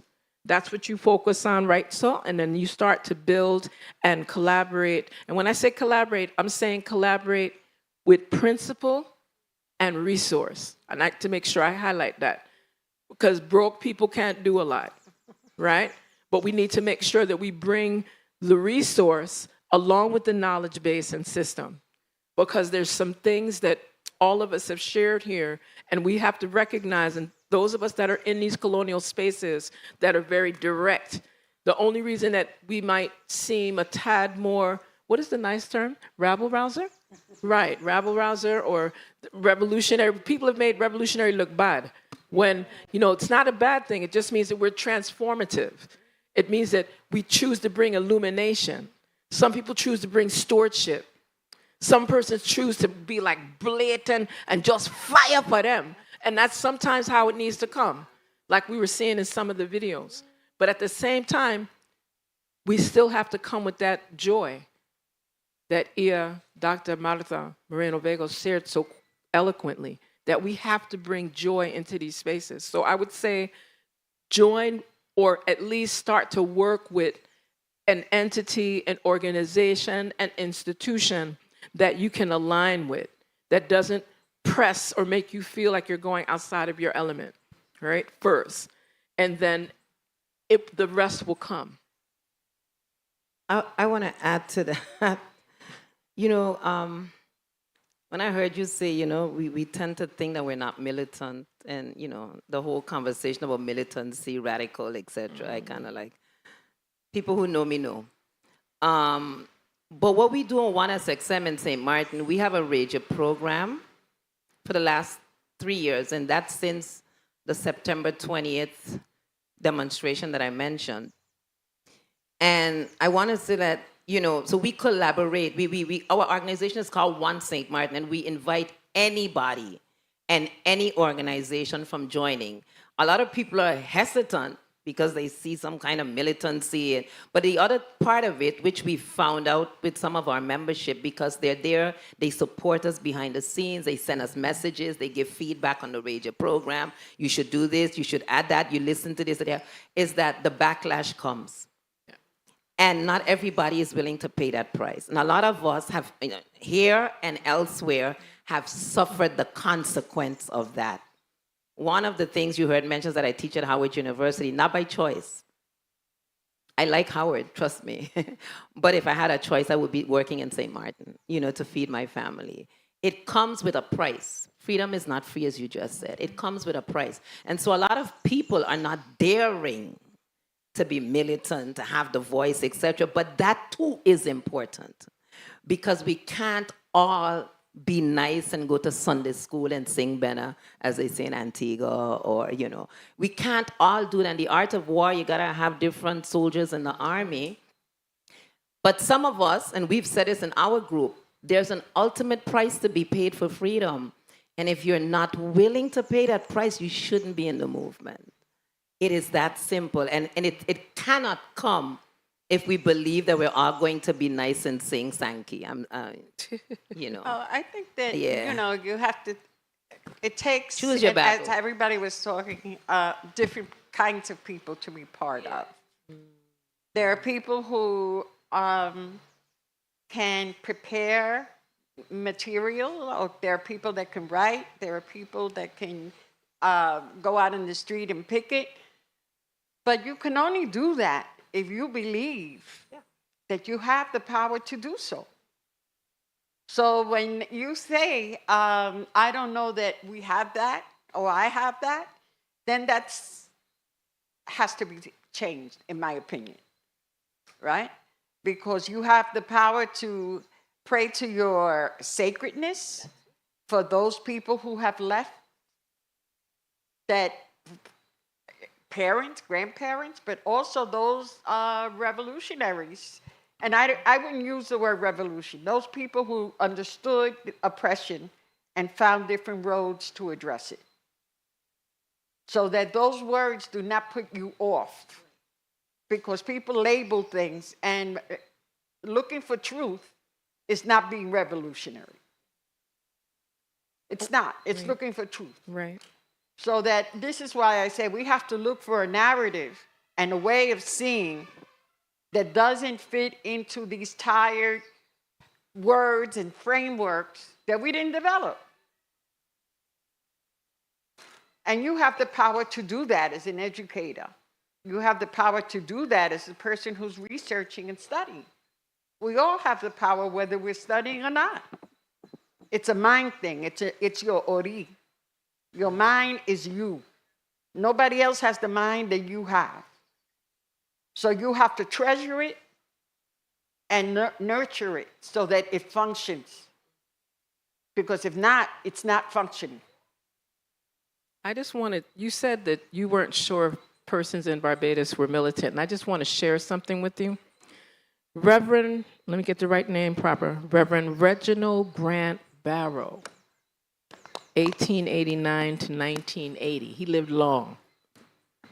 Served at the St. Lucie Parish Church from about 1915, 1916. And due to his outspoken nature in tackling and speaking out against social issues, he was considered to be somewhat radical. Mind you, he's a reverend. This resulted in him being ostracized and ultimately reassigned in 1919. This is the best part. To a pulpit in the island of St. Croix, Virgin Islands. I just want people to clear how this connection in this Caribbean space has always been like that, right? Our freedom fighters, our court rabble rousers, they were sent off to some other island because they couldn't deal with them where they were. So we have to go deep in that soul self and transform even these spaces that seem so challenging. We have to destroy the erasure of our existence. Don't allow that anymore. We have to be so strong in that position. We just have to keep pulling it forward. I see your hand. I can't see who was first or second. The light is glaring for me. The yellow?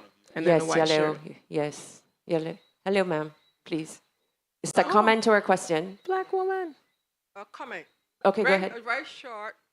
I won't want to try not to be long, but I live here all my life, born here, and I know the different narratives of what people say about Barbadians. Just a little louder, black woman. Yeah, but what should I say?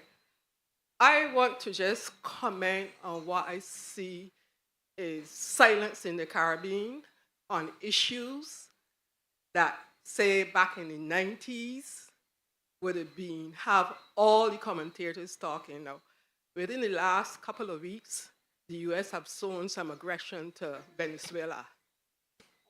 One of our Caribbean leaders have made a statement that if America want to come on my country and go into Venezuela, they can't. She ain't interested in what CARICOM have to say. Mm-hmm. No, we are having, now these things in terms of the silence of our people, whether they be the baker, the academics, and so on. I have not been hearing the kind of militancy that I heard in the 90s.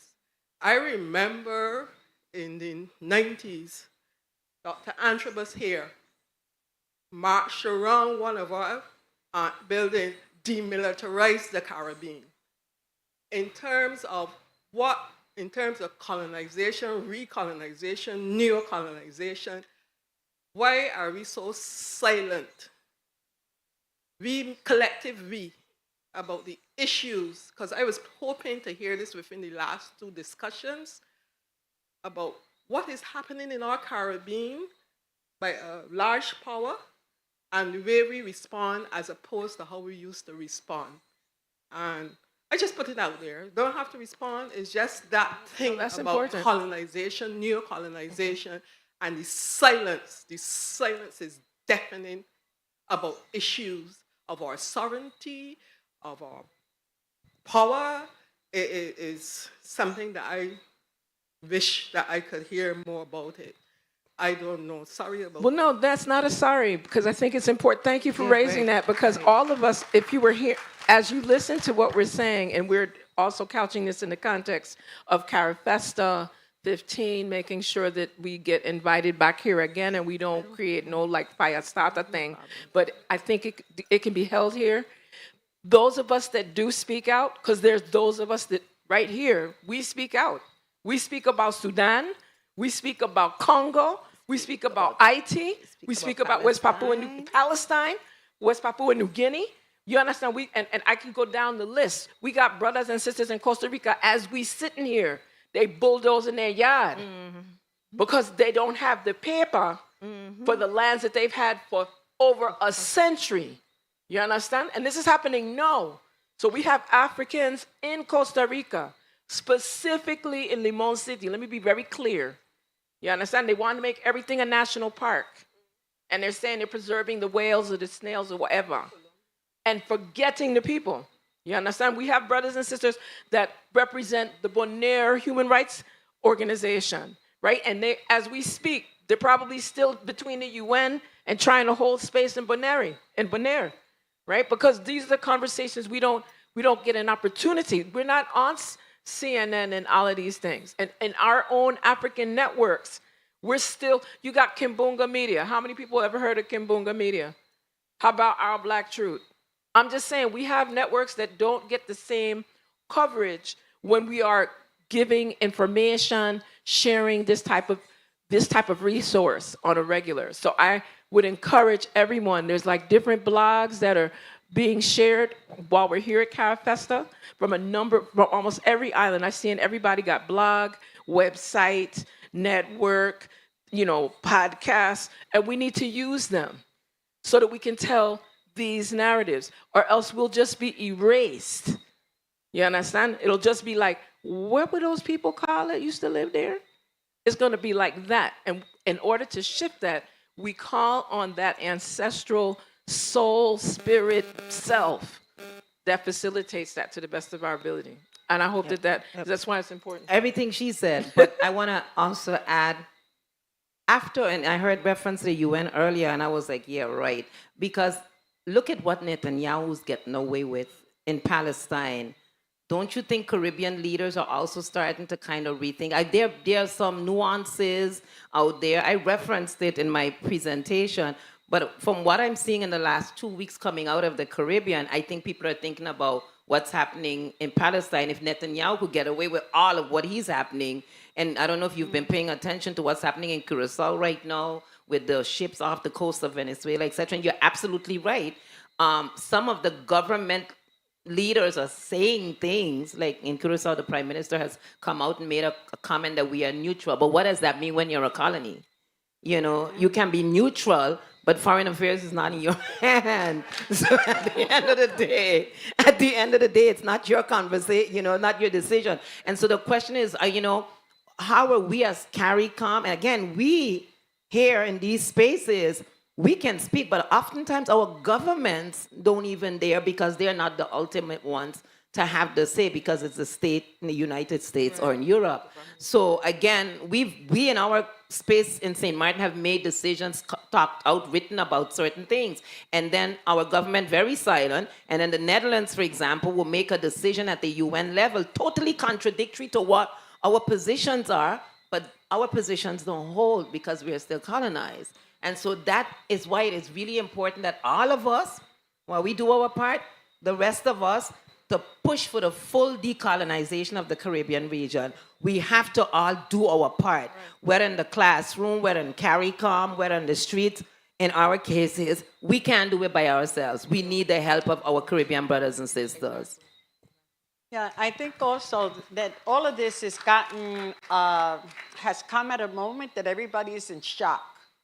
Because I'm talking basically from Puerto Rico to my experience in growing up in the States. And everybody seems to be in shock. And the conversations reflect it because there was a certain level of complacency, right? That we understood, that we believed in democracy. That we believed that democracy was real. And what this has done is blown the top off what democracy is, or what we understood as democracy. So I think that now all of us at different levels, because there's we've all been talking, there's the person who goes to the street, there's the person who is visible, there's the person who's working behind the lines. We're all looking at different ways of how one addresses what is happening. I mean, I've gotten so many invitations to go to Washington, to go to Chicago.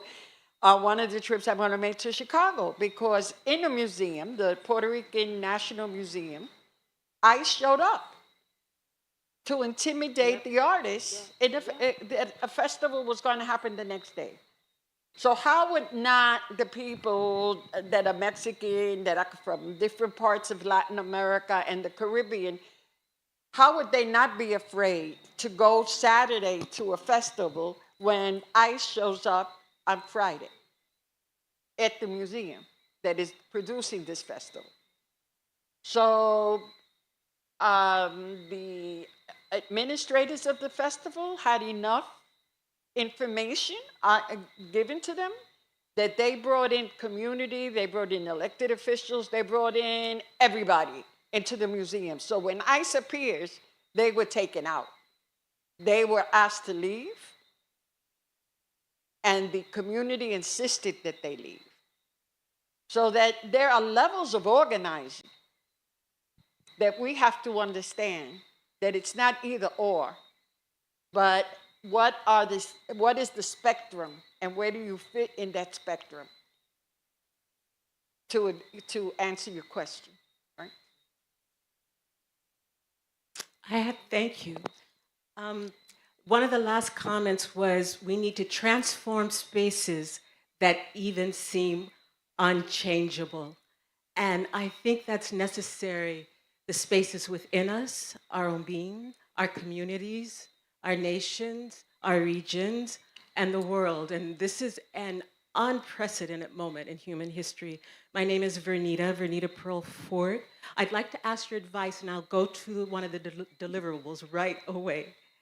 I have had the opportunity to receive invitations to facilitate young people who want to examine the Charter. And I start with, well, let's just look at the preamble, the United Nations Charter. And so the issue is, they're so eager. I said, here are the 4 main principles. It's peace, it's human rights, it's rule of law, and it's democracy in its own way. And I said, what's missing?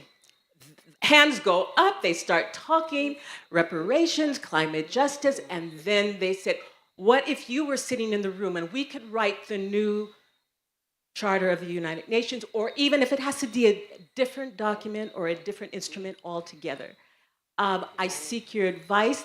They are lively, they're well, they want to go forward, and they want to play a leadership role. And the last group with which I work, the students from Howard University, when they came to the United Nations for the UN Summit of the Future, and they themselves helped to put at least charter reform into the Pact for the Future. So I seek your advice, and I'm inspired by these young people.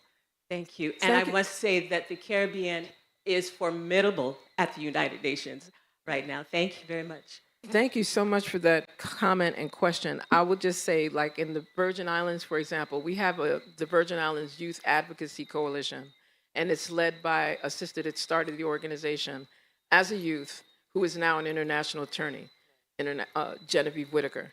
And we have other organizations that are doing different things, the Model UN program. So there's an opportunity for collaboration.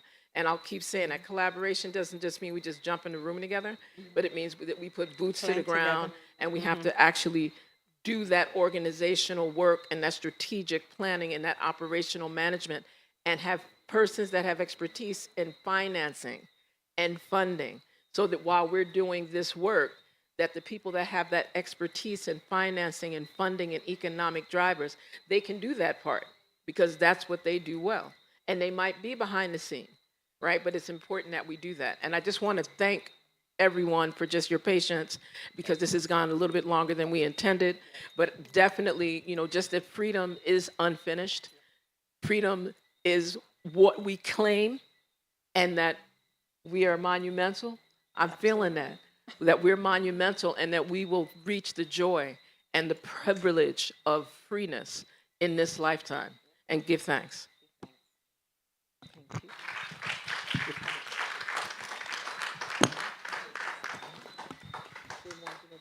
Thank you all. Just to close us out, thank you all, esteemed empresses, for making the space to have this difficult, big conversation, because we need to make more spaces like this in the Caribbean. So thank you so much. So very quickly, family, today we've shared that it makes it clear that the Caribbean's map of sovereignty may remain divided on paper, but our culture, memory, and lived experiences continue to weave us together. As a Jamaican, I'm pleased to represent our esteemed panelists from Puerto Rico to say, how do I say it properly again? Smanton. The Virgin Islands, and to Barbados. Our panelists remind us that freedom is not just constitutions or treaties, it's also about identity, language, creativity, history, and the right to define ourselves on our own terms. Gabby's voice reminded us that Massa Day has come and gone, yet the work of freedom continues unfinished, but alive in us. As we close, let us try to carry forward three, overarching commitments from this talk: to recognize and honor our cultural sovereignty, to build solidarity across borders, and to ensure that our ancestral knowledge becomes a collective foundation for our region and the African diaspora writ large to lead the way in reimagining the Caribbean we want.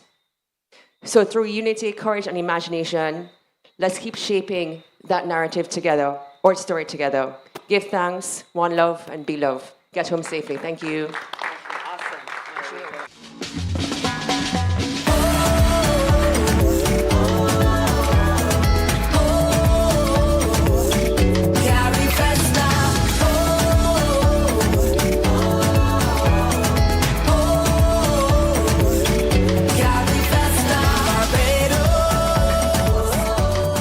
Carifesta.